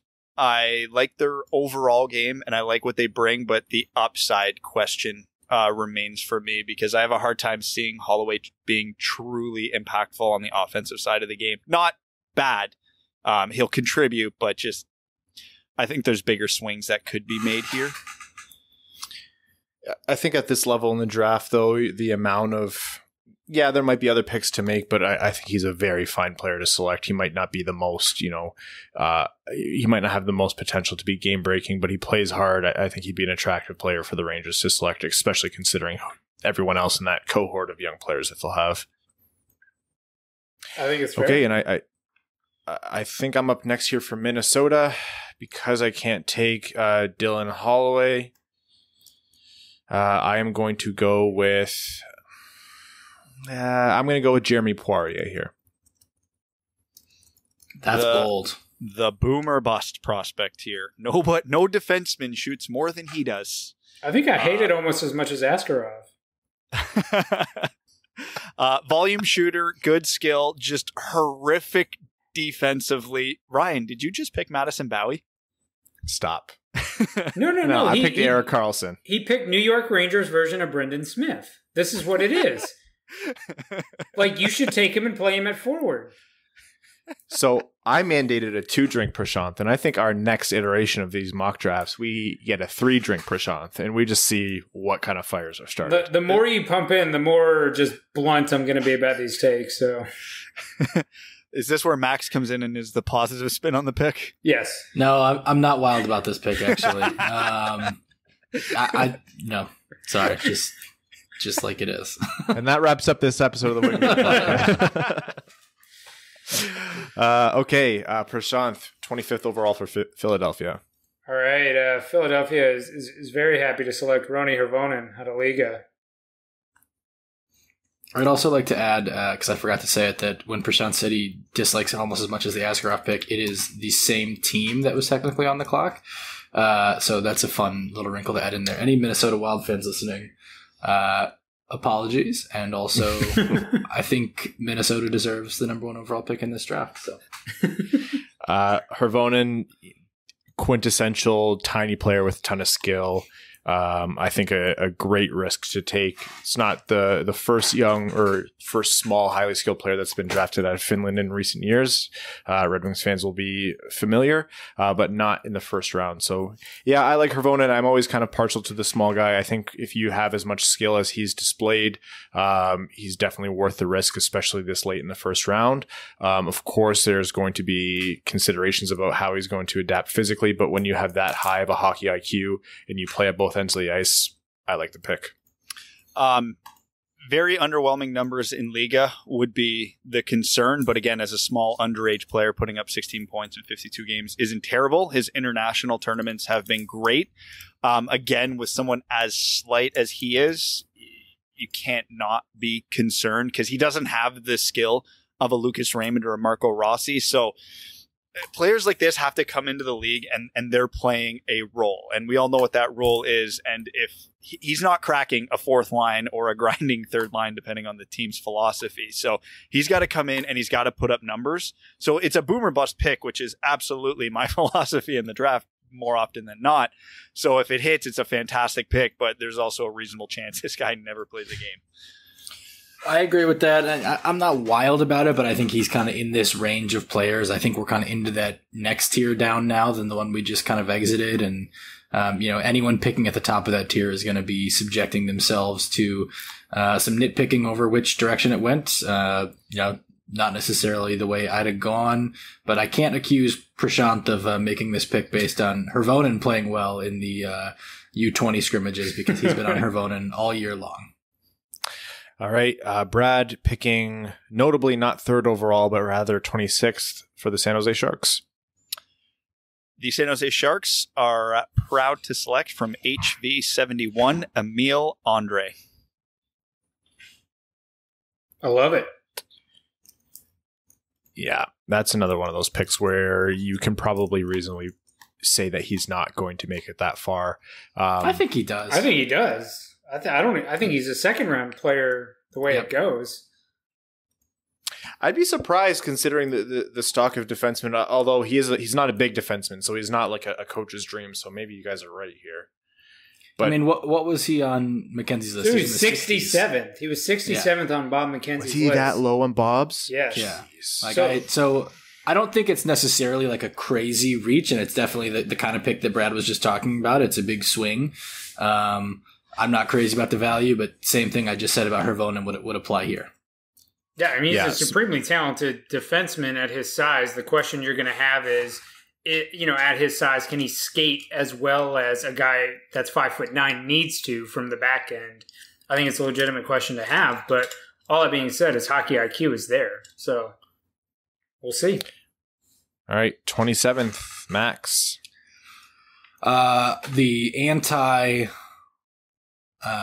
Emile Andre is Braden Schneider out of the WHL. Is that a pick that's going to show up a lot sooner than people are going to expect? I think this is later than he will actually go. Again, Mackenzie's ranking, I believe he was in the teens. So here's where philosophy becomes heavy. Because when you look at traditional drafts and you look at players picked in the 20s, a good majority of them don't turn into impactful players in the NHL. I think Braden Schneider will play. I think he is going to be a regular NHLer. I think it's going to be as a bottom three defenseman with no power play upside. And again, he's got a good first pass, so he's not like Jonathan Ericsson handling the puck like a grenade. He's better than that, but this is a very one-dimensional defenseman in my mind who will fill a role on a team, but so it's a safe air quotation. I hate that safe pick late in the first round, but yeah, it's all draft philosophy here. Yeah, he's not like he's not a super attractive defenseman, but coaches are going to love him. Like he plays so hard. He has such good fundamental defensive ability, and I don't think he's a lost cause offensively. He's not going to He's not going to firing it from the blue line. You are wrong, Ryan, as proven.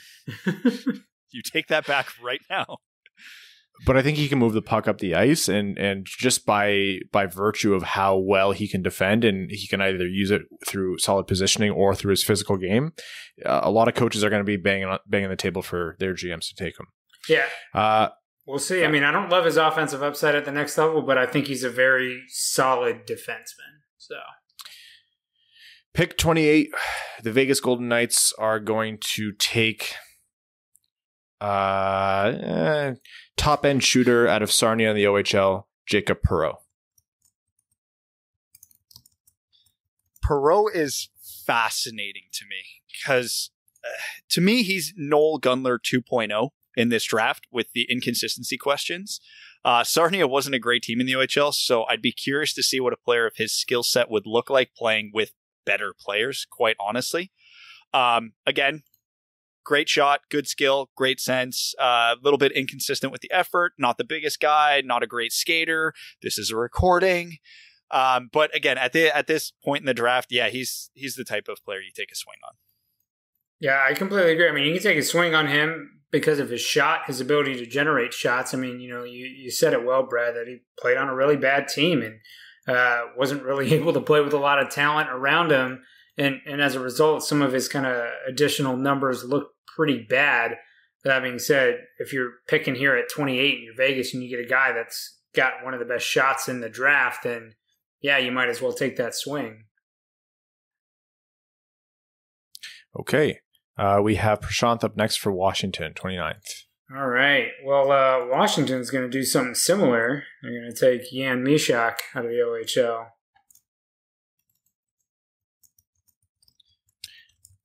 I was hoping Mysak would fall to 32. No, that wasn't going to happen. That's one of the players I think makes a lot of sense if he gets there along. Well, I guess I'm not going to say the others because they could still.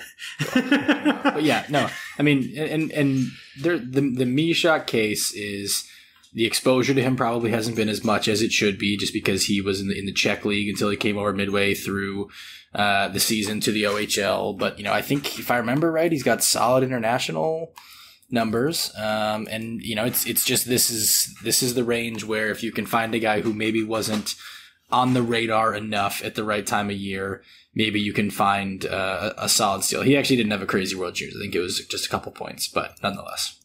I mean, his points when he came over to the OHL were good, not great. Part of that could be because he was adjusting to a new league in the middle of the season. It's the path less taken, although there's 2 prospects in this range that did that. Like the toolkit, I'm not sure I love his upside, his ceiling, as much as other players in this area, but from a tool standpoint, absolutely justifiable. All right, moving along, we have Brad for St. Louis. The St. Louis Blues are proud to select from Chicoutimi of the QMJHL, Hendrix Lapierre. Audible booing happens. I mean, I think I was the one to make this pick last time. And the biggest knock on Lapierre, which is a very fair one, is the difficulty of projecting his career based on his injury history, especially regarding concussions. The skill is there. The hockey IQ is there.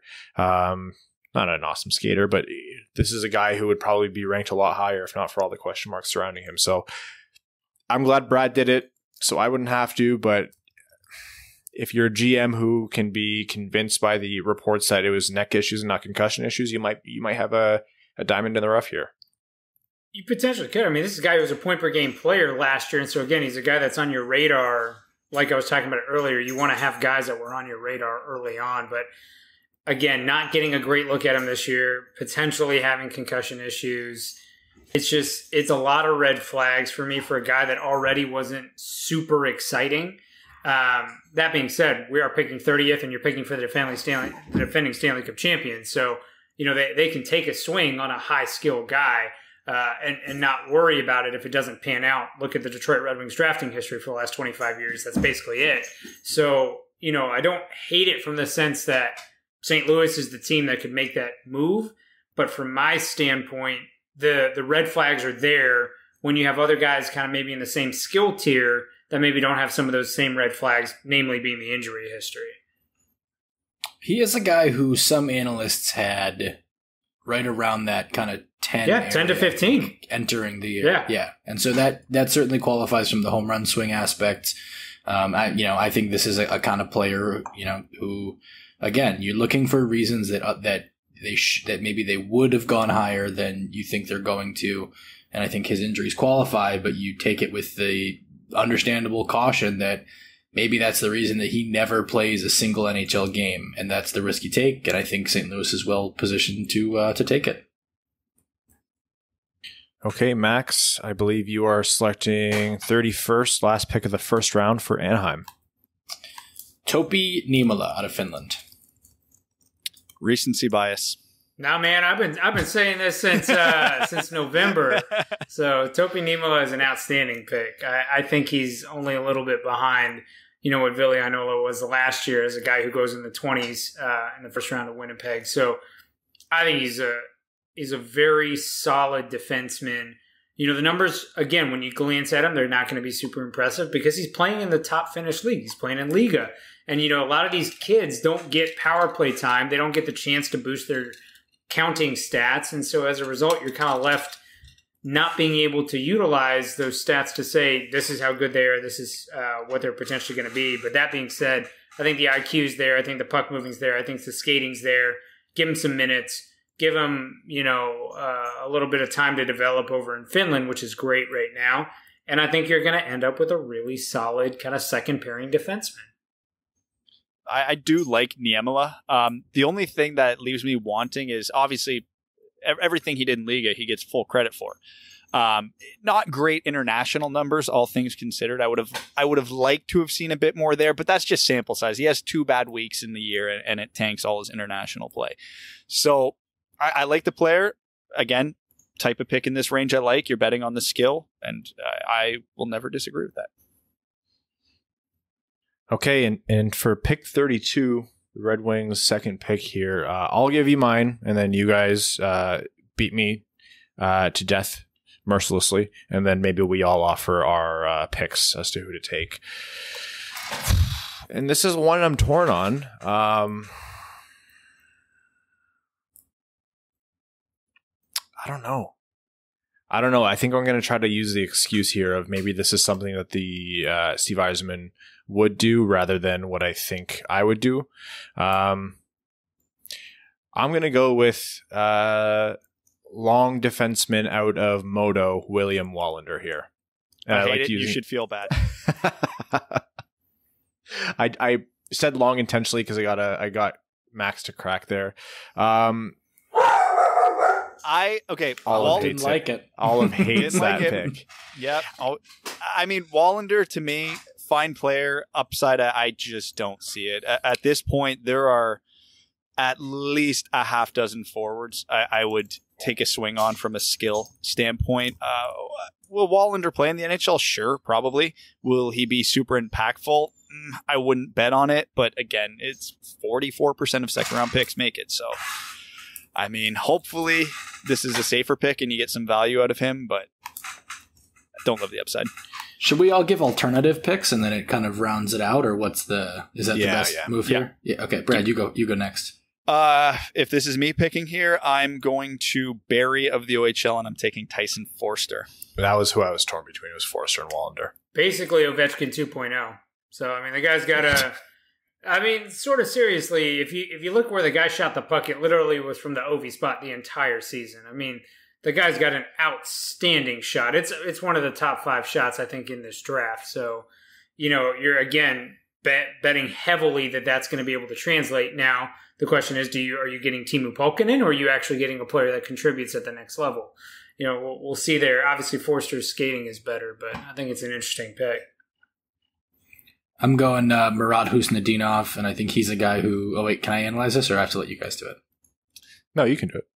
Okay. I mean, this is another of these guys who, Corey's tool grades, right? Skating 60, puck skill 60, hockey said 60, and there's a blurb in there about his high compete level.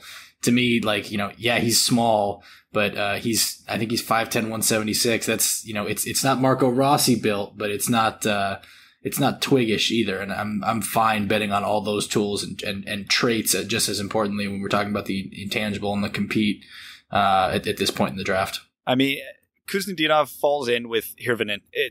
The skill is there, but the question mark is, are they playing top 6 or are they not playing?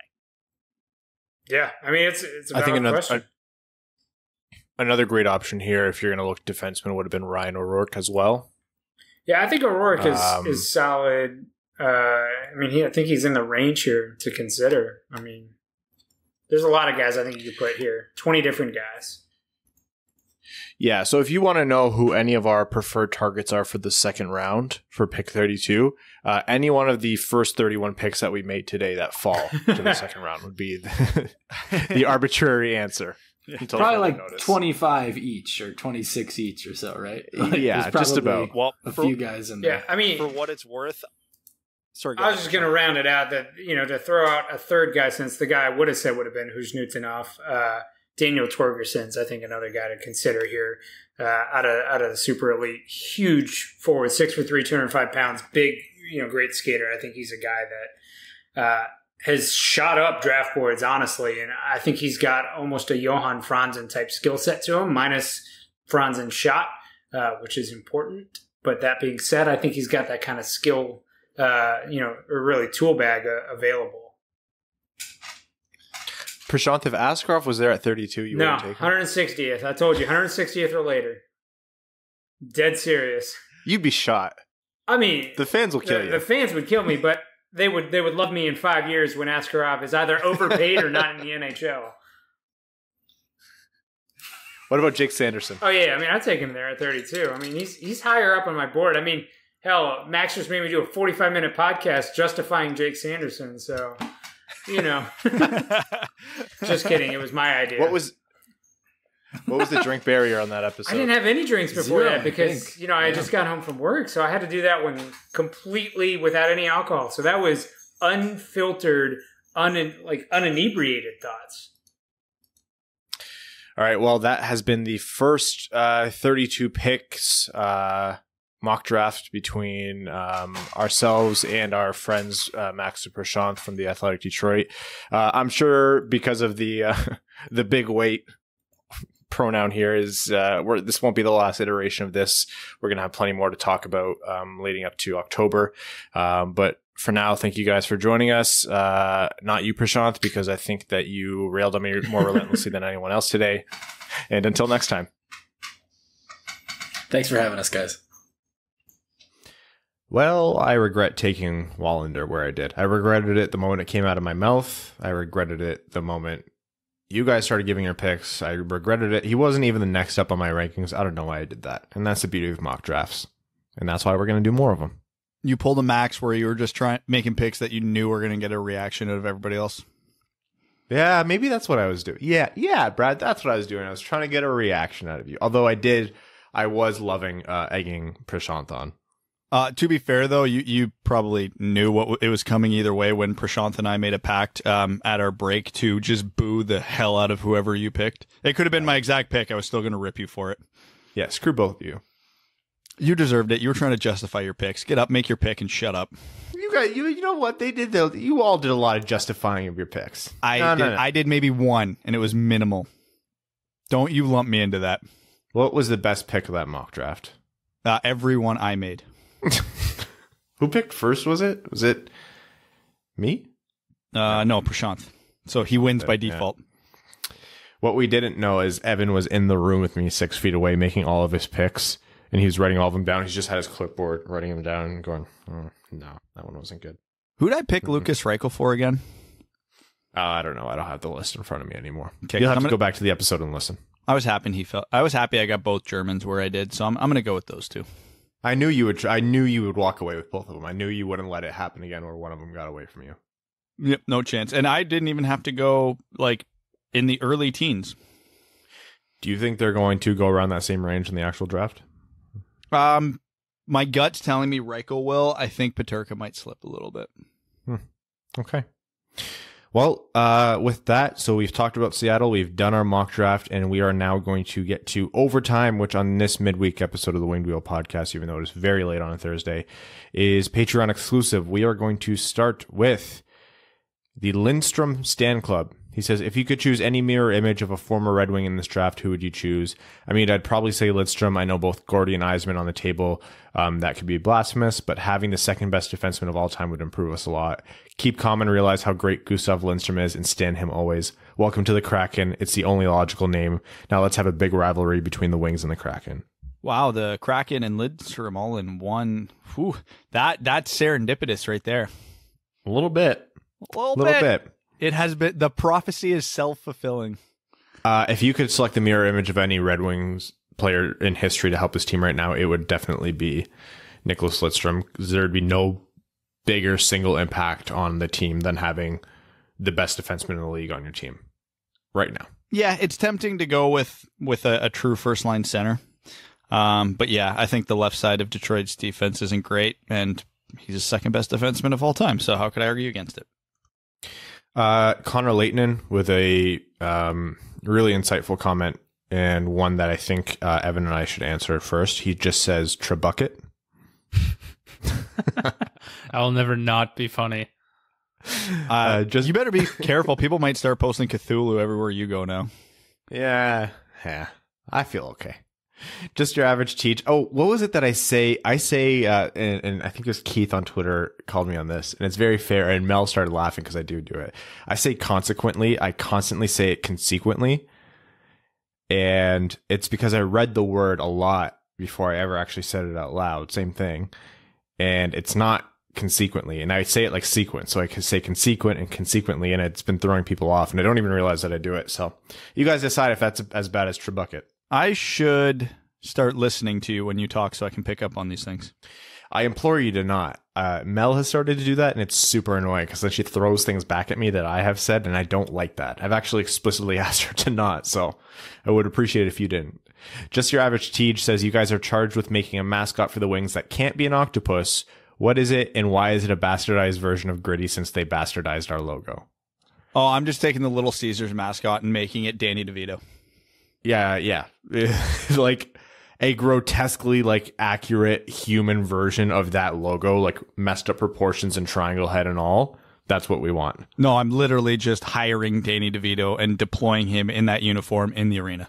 Yeah, I said the same thing. James Phoenix says, good day, lads. Whilst embracing my part Scandinavian heritage, who are your favorite Swedish, Danish, or Finnish prospects in the Wings pipeline, and why? Albert Johansson is one who really excites me. Let's also welcome the Seattle Rain City Bitch Pigeons officially as team number 32 in the NHL. Do we have a Norwegian or Danish prospect? Off the top of my head, I can't think of any. My favorite Swedish prospect in the Red Wings organization is Lucas Raymond, coming soon. I would probably go Johansson as well, just because I think he's an intriguing and he's a defenseman, and I'm a wishful thinker. I will not stand for this Berggren blasphemy. If you want Finnish, Kevin Mackey, but I don't know where he stands right now. If we're going Finnish, I don't know about you, but I'm going Tuomisto. Oh yeah, I forgot he's Finnish. I forgot about him completely. What am I doing? Evan, how about you? Did you guys say Johansson or no, that was the one I was going to pick. What about who was that? Albin Greva. Yeah, how did he do this year? That's the only name I can really remember. He played 6 minutes a night and is now coming to the OHL. So how did he play? I didn't ask how many minutes he played. I asked how he played. He's going from the Swedish Professional League to Saginaw in the OHL. You fill in the blanks from there. But props to you for picking him. He's feisty. D. Larks says, hey guys, I was talking with one of the buddies and he was really surprised when I told him 91 hasn't been retired. Now he says we will never see number 13 and number 40 in the rafters if not number 91 isn't. What are your thoughts? Will we eventually see all three numbers in the rafters? I will still argue Fedorov had a bigger impact on the Red Wings than Datsuk and Zetterberg. Three cups, Hart Trophy, filled in on defense for a period. I mean... And was good. Yeah, Fedorov was Datsuk before Datsuk was Datsuk. Just not exact play styles, but like so similar. Before Malkin came around, I would say Fedorov was easily the go-to answer for the best. Well, before Malkin and Ovechkin came around, Fedorov would have been the go-to answer for the best Russian player of his era, maybe of all time. You could still make the argument. It might not be correct, but you could make it. Yeah. You'll see Zetterberg's number in the rafters 100%. The team values impact to the organization, and you can make a very fair argument that he had just as big of an impact as Datsuk. It'll probably take a little bit of softening, but you'll see Datsuk in there eventually. The ownership group just isn't a fan of how he left the team, and honestly, fair enough. Put them in a little bit of a bind, but they did end up with Hronek because of it. So Malkin's not even a top 100 player of all time, and Fedorov is. I was wondering. I was like, oh, he's zoned out. He didn't come into there with that. I think you'll see all three. The Fedorov thing is again it's a personal disagreement from the people who decide whose jerseys get hung in their arena. But the pressure is there, and I think it'll happen within a few years. Quaz says, just one note. Apparently the Seattle team will be using a horn from the Washington State Ferries. So what we heard on the video is what we'll hear in the arena. That's cool as hell. I didn't know that. Amazing. I love it. It's just close enough to Vancouver's to throw some shade, but different enough to still be their own thing. I like it a lot. Joe Delia says, hey guys, since the draft is in October and the draft eligibility cutoff is September 15th, I wonder what would happen if they moved the cutoff date to the day of this year's draft. The only player I found projected in the first year for next year's draft and falls into this gap is Xavier Bourgault. So there's a useless fact for you guys. Anyways, any free agent other than Hall you guys really like and would like to see win a cup. Thank you. So this is free agent other than Hall we would like to see win a cup. Yeah. So like a pending UFA? Yeah. You want me to find a couple? I mean, Pietrangelo just got his. As much as I like Torrey Krug, I do not want to see Boston win a cup under any circumstance. Braden Holtby already has his. I'd like to see Mikko Koivu win one, even though I don't know if Minnesota doesn't really have count. A chance. Robin Lehner. Yeah, that's the one. That'd be good. Yeah, let's go with that. Okay. Matt McKay says, "Hey guys, other than the Wings goal horn, what other goal horn do you guys like?" Stay classy from Matt. Seattle's now. Yeah. Let me be clear.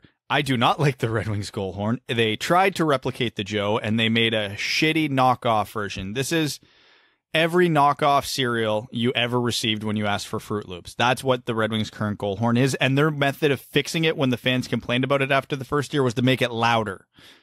Terrible. They just need to come up with their own. Goal horns I really like. I like Montreal. I like Vancouver. I like Seattle's now.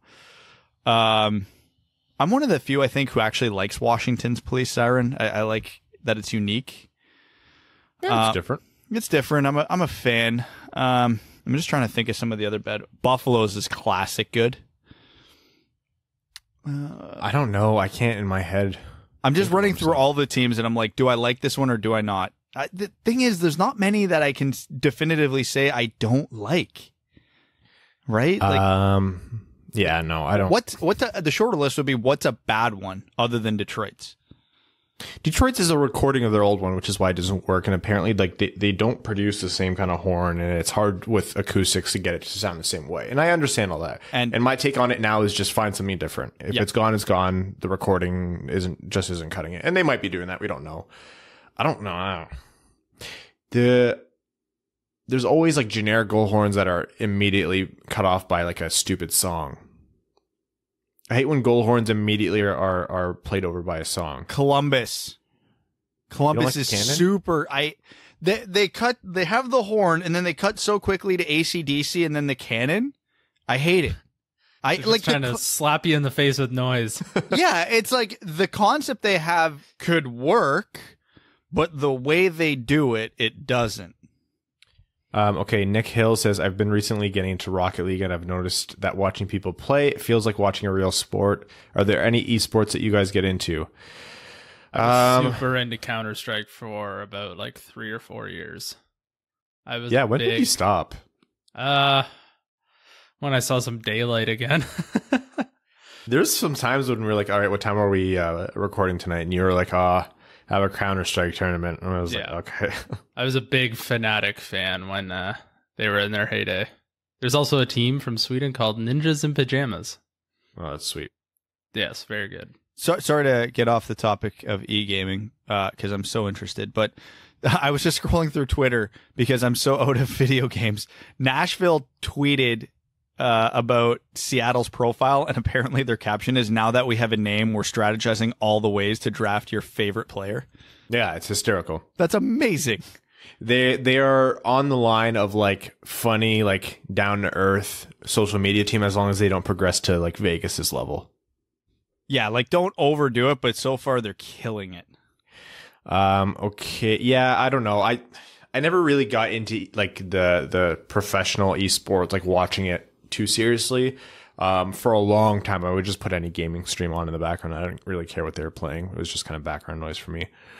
RC Tendy says, Brad, what do you think of the Evgeny Oksentiuk as a late 5th or 6th round pick? Also, what are you guys' favorite fast food burger? I don't think anything tops a Whopper. So with players like Oksentiuk, it's tough because to use a Red Wings prospect for me, it's Kevin Mackey. We know they're skilled, we know they're undersized, but these are guys who are filling a very specific role. He is not battling for 12 forward spots. He's battling for 6 forward spots. And I don't know if I see enough skill there to bet on him. But yeah, if you want to take a flyer on a late round guy, he's absolutely the type of guy to do it with. I loved when the Red Wings did Kevin Mackey because you know they have skill. And if that skill continues to improve, hey, you have something here. And if you don't, oh, well, he was a long shot to begin with. Every 6th or 7th round pick is a long shot to begin with. So sure. And the best fast food burger is absolutely a Dave's Double. I don't know. I kind of get tired. Like for people who say Whopper and Big Mac, I think the quality is always so poor. And like I understand like the quality that the burger is supposed to be, but the amount of times I've had stale food from Burger King or McDonald's is like absolutely wild. I will go on record as saying that Burger King is the worst fast food place, and it's not particularly close. Hey, Burger King, we don't want your sponsorship, okay? I feel like there's a lot more fast food in America, though. Oh yeah, they got it's the good probably stuff. different too. You want to hear me piss off half of the United States? So last time I was in California, I had In-N-Out, and it was meh. There goes our listenership. Meh. It was fine. I didn't hate it, but it wasn't anything. I want to try Shake Shack too. I've never had Shake Shack. I've never had In-N-Out. I've had Five Guys. Five Guys was really good. I like any Harvey's does it here, but any place that'll do a buffalo chicken burger, and not buffalo chicken burger as in a chicken burger with some buffalo sauce on top. That's a chicken sandwich. That's not a burger. You're a loser, man. No, you're the one trying to pick chicken in a burger question. Oh, so chicken in a food conversation where it doesn't belong. Brad, let me remind you. A pizza topping could be anything. You could put Reese's Pieces on there. It's still a topping. The question was about burgers. Probably, you have to pick a burger. Yeah, you picked a flatbread. That's what you picked. Fucking Evan's going to give up on us one day. First of all, you desecrate a buffalo chicken burger. And I should have known this would have happened because you wouldn't smoke crack with us before the episode started in celebration. And now you do this. Oh, no. This is my nightmare. I always thought I'd be able to bring Evan in as a swing vote. Oh, I'm all with you, Ryan. Don't get me wrong.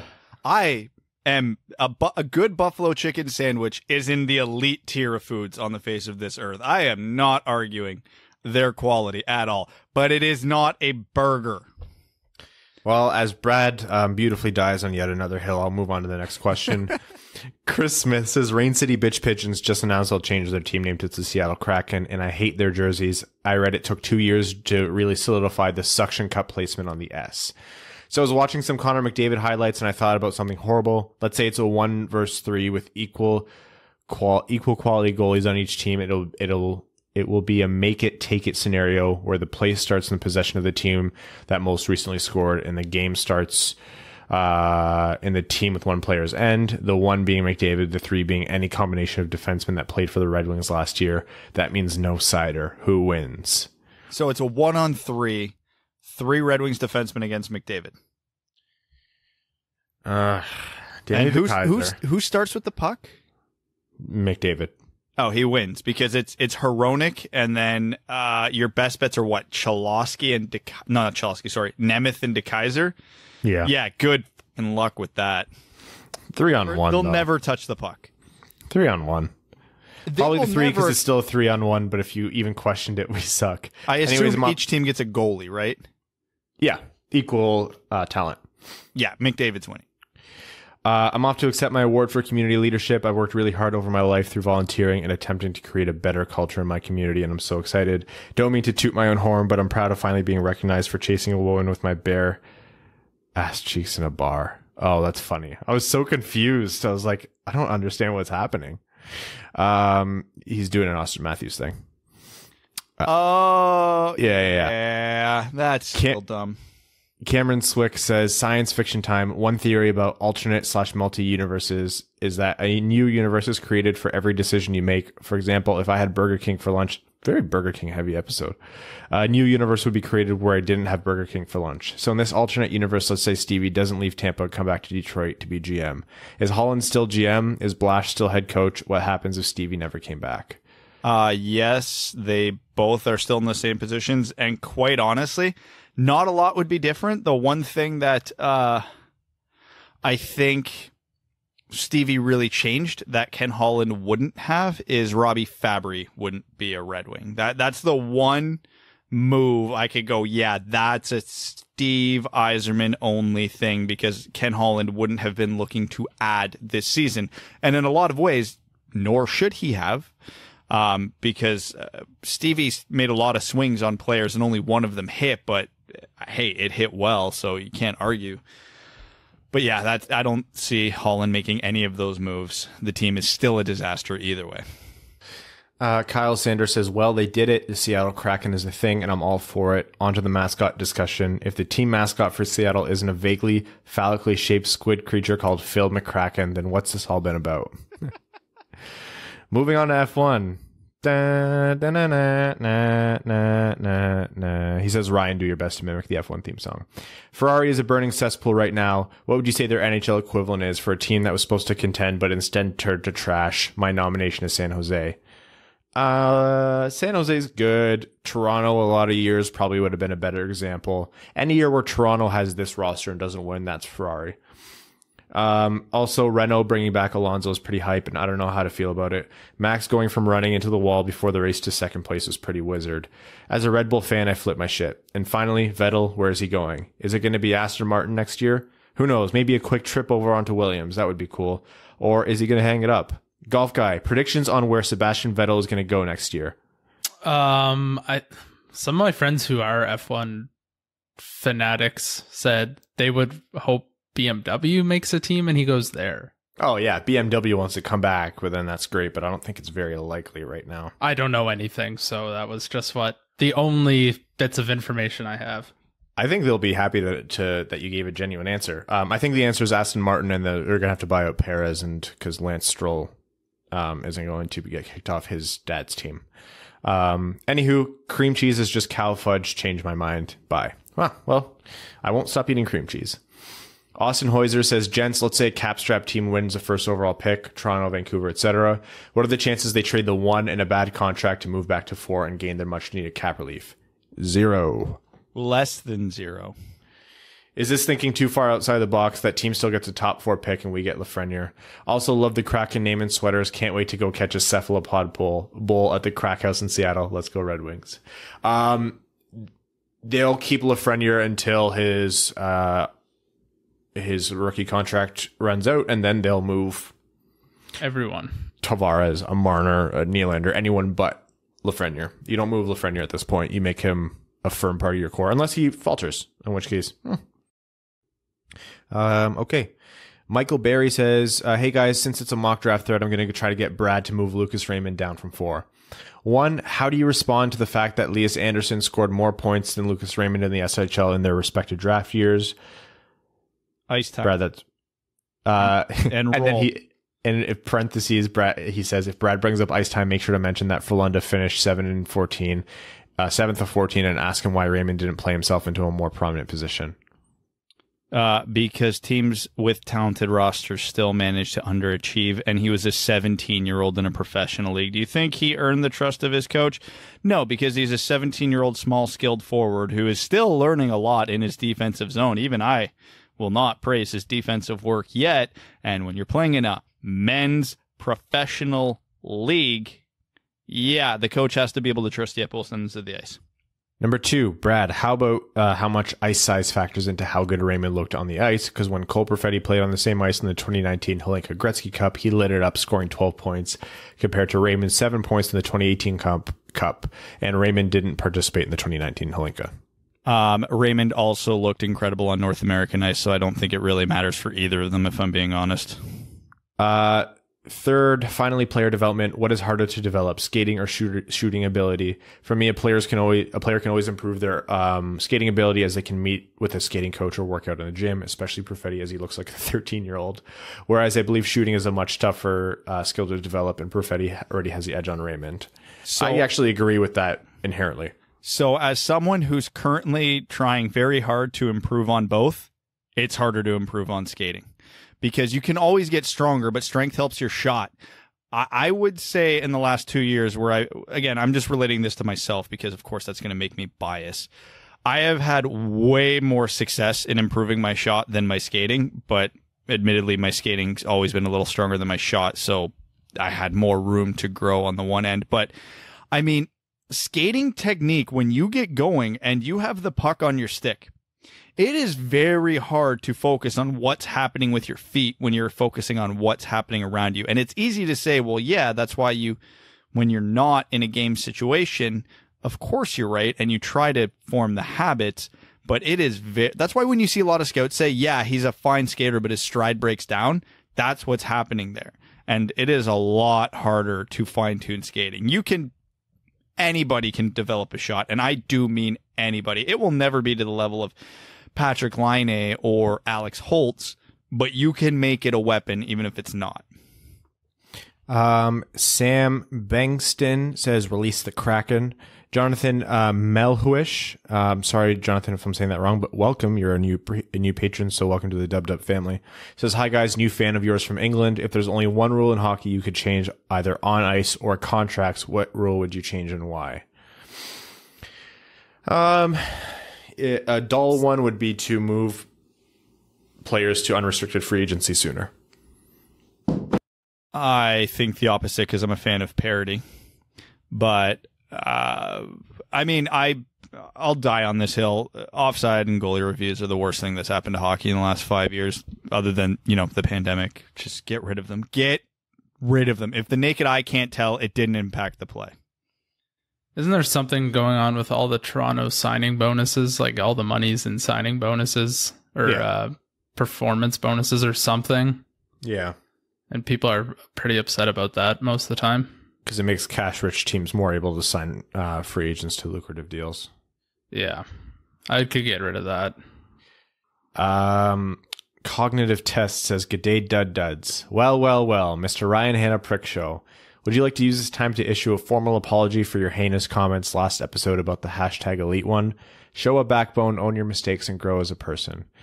I honestly can't remember what I said about Darren Helm. I believe I called him overpaid. To all the Darren Helm stands, I am sorry purely because I'm scared of you. You are horrifying people, and the way you think makes you unpredictable. I do not wish to be on your bad side. I fear for my life. You're weak. That's the totality of my apology. Wakey, cop guy and golf guy. Prick guy is going to say the following, then you need to repeat it. Ready? Person, woman, man, camera, TV. Person, woman, man, camera, TV. What? Come on, golf guy. I wasn't even listening. Yeah, well, you failed. Very excited for the Seattle Kraken to begin playing at the Crack Den in front of the diehard fans, aka the Crackheads. I assume, travel permitting, you'll have a new meetup in Seattle for the first Cephalopod Bowl. After all, I saw Cop Guy buying fancy, expensive new gear and getting ice time on a private rink, so clearly the old Patreon bank account is overflowing with riches. If I told everybody the deals I got on those, they would shoot themselves. I know what those deals are. It's disgusting. Yeah, you got it. It's disgusting. I paid basically nothing for them. It's amazing. We will be going to Seattle, definitely, once we are allowed to. 100%. Speaking of the Patreon account, you want to go to Seattle? Yeah, we're going to have to beef up that Patreon shit to make that happen. Have you seen our dollar against the American dollar lately? Woo! Woof. Jersey time. Most favorite and least favorite parts of the new Kraken jerseys. What would you have changed to improve it? Change the blue color scheme to a more of a green color scheme, and then maybe beef up like the red pinky parts of it. But other than that, I love the home jerseys. The one thing I would change is on the road jerseys. I don't like the blue cuff at the bottom of the sleeve. I would have just had the bars and then go back to white. The blue cuff looks a little weird to me. I'm nitpicking, of course, but yeah, I would have just had it white all the way to the wrist. I like it the way it is. Yeah. It's their first iteration of their jerseys, and I think they hit a home run. Favorite part is either the space needle in the anchor or the negative space tentacle. I think it's a negative space tentacle. Advanced Water says, I think we can all agree we're disappointed Seattle didn't call their team the Rain City Bitch Pigeons, but I guess they could always get the AHL team to adopt the name. Joseph Fournier says, choo-choo, all aboard the Jake Sanderson train. Get her done for Sanderson. That's all I got. How about a quick round of bold take or BS? Is this bold take or BS? Yzerman will select Nico Dawes no later than the second round. I'm one of the few in the camp of if he's still sitting there and our late second or our first third round pick, I I'd lean heavily to do it unless someone unexpected slips that far. I call that a bold take. I don't think that's completely insane. Jake Sanderson will have a better NHL career than Jamie Drysdale. Bold take. That's it. That's a bold take, yeah. You can't say that's BS. Toronto will not win a Stanley Cup with its current core. Until they fix their defense, I would agree with that statement. Pittsburgh won with a worse defense. No. They did not have a worse defense. They had a lesser skilled defense that played very well as a unit. And they also had a Chris Letang. All things coming out of the Toronto early camps is that Frederik Andersen does not look good. He's been just getting lit up.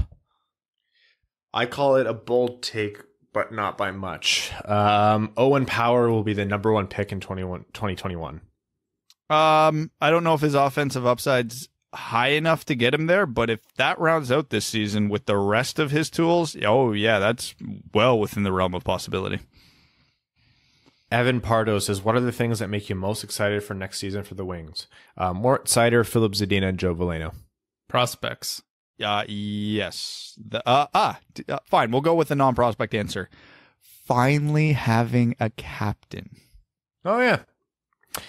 Mark says, well, boys, now that Oscar Lindblom got a 3x3, I bet Bertuzzi gets 4 or higher. If the worst player on the team makes $4.25 million a year, Bertuzzi should make at least $4.26. And Ryan, stop begging for a mascot. Those are for children and expansion teams, not original 6 teams with 11 Stanley Cups. Hey, man. Sorry, I hate fun.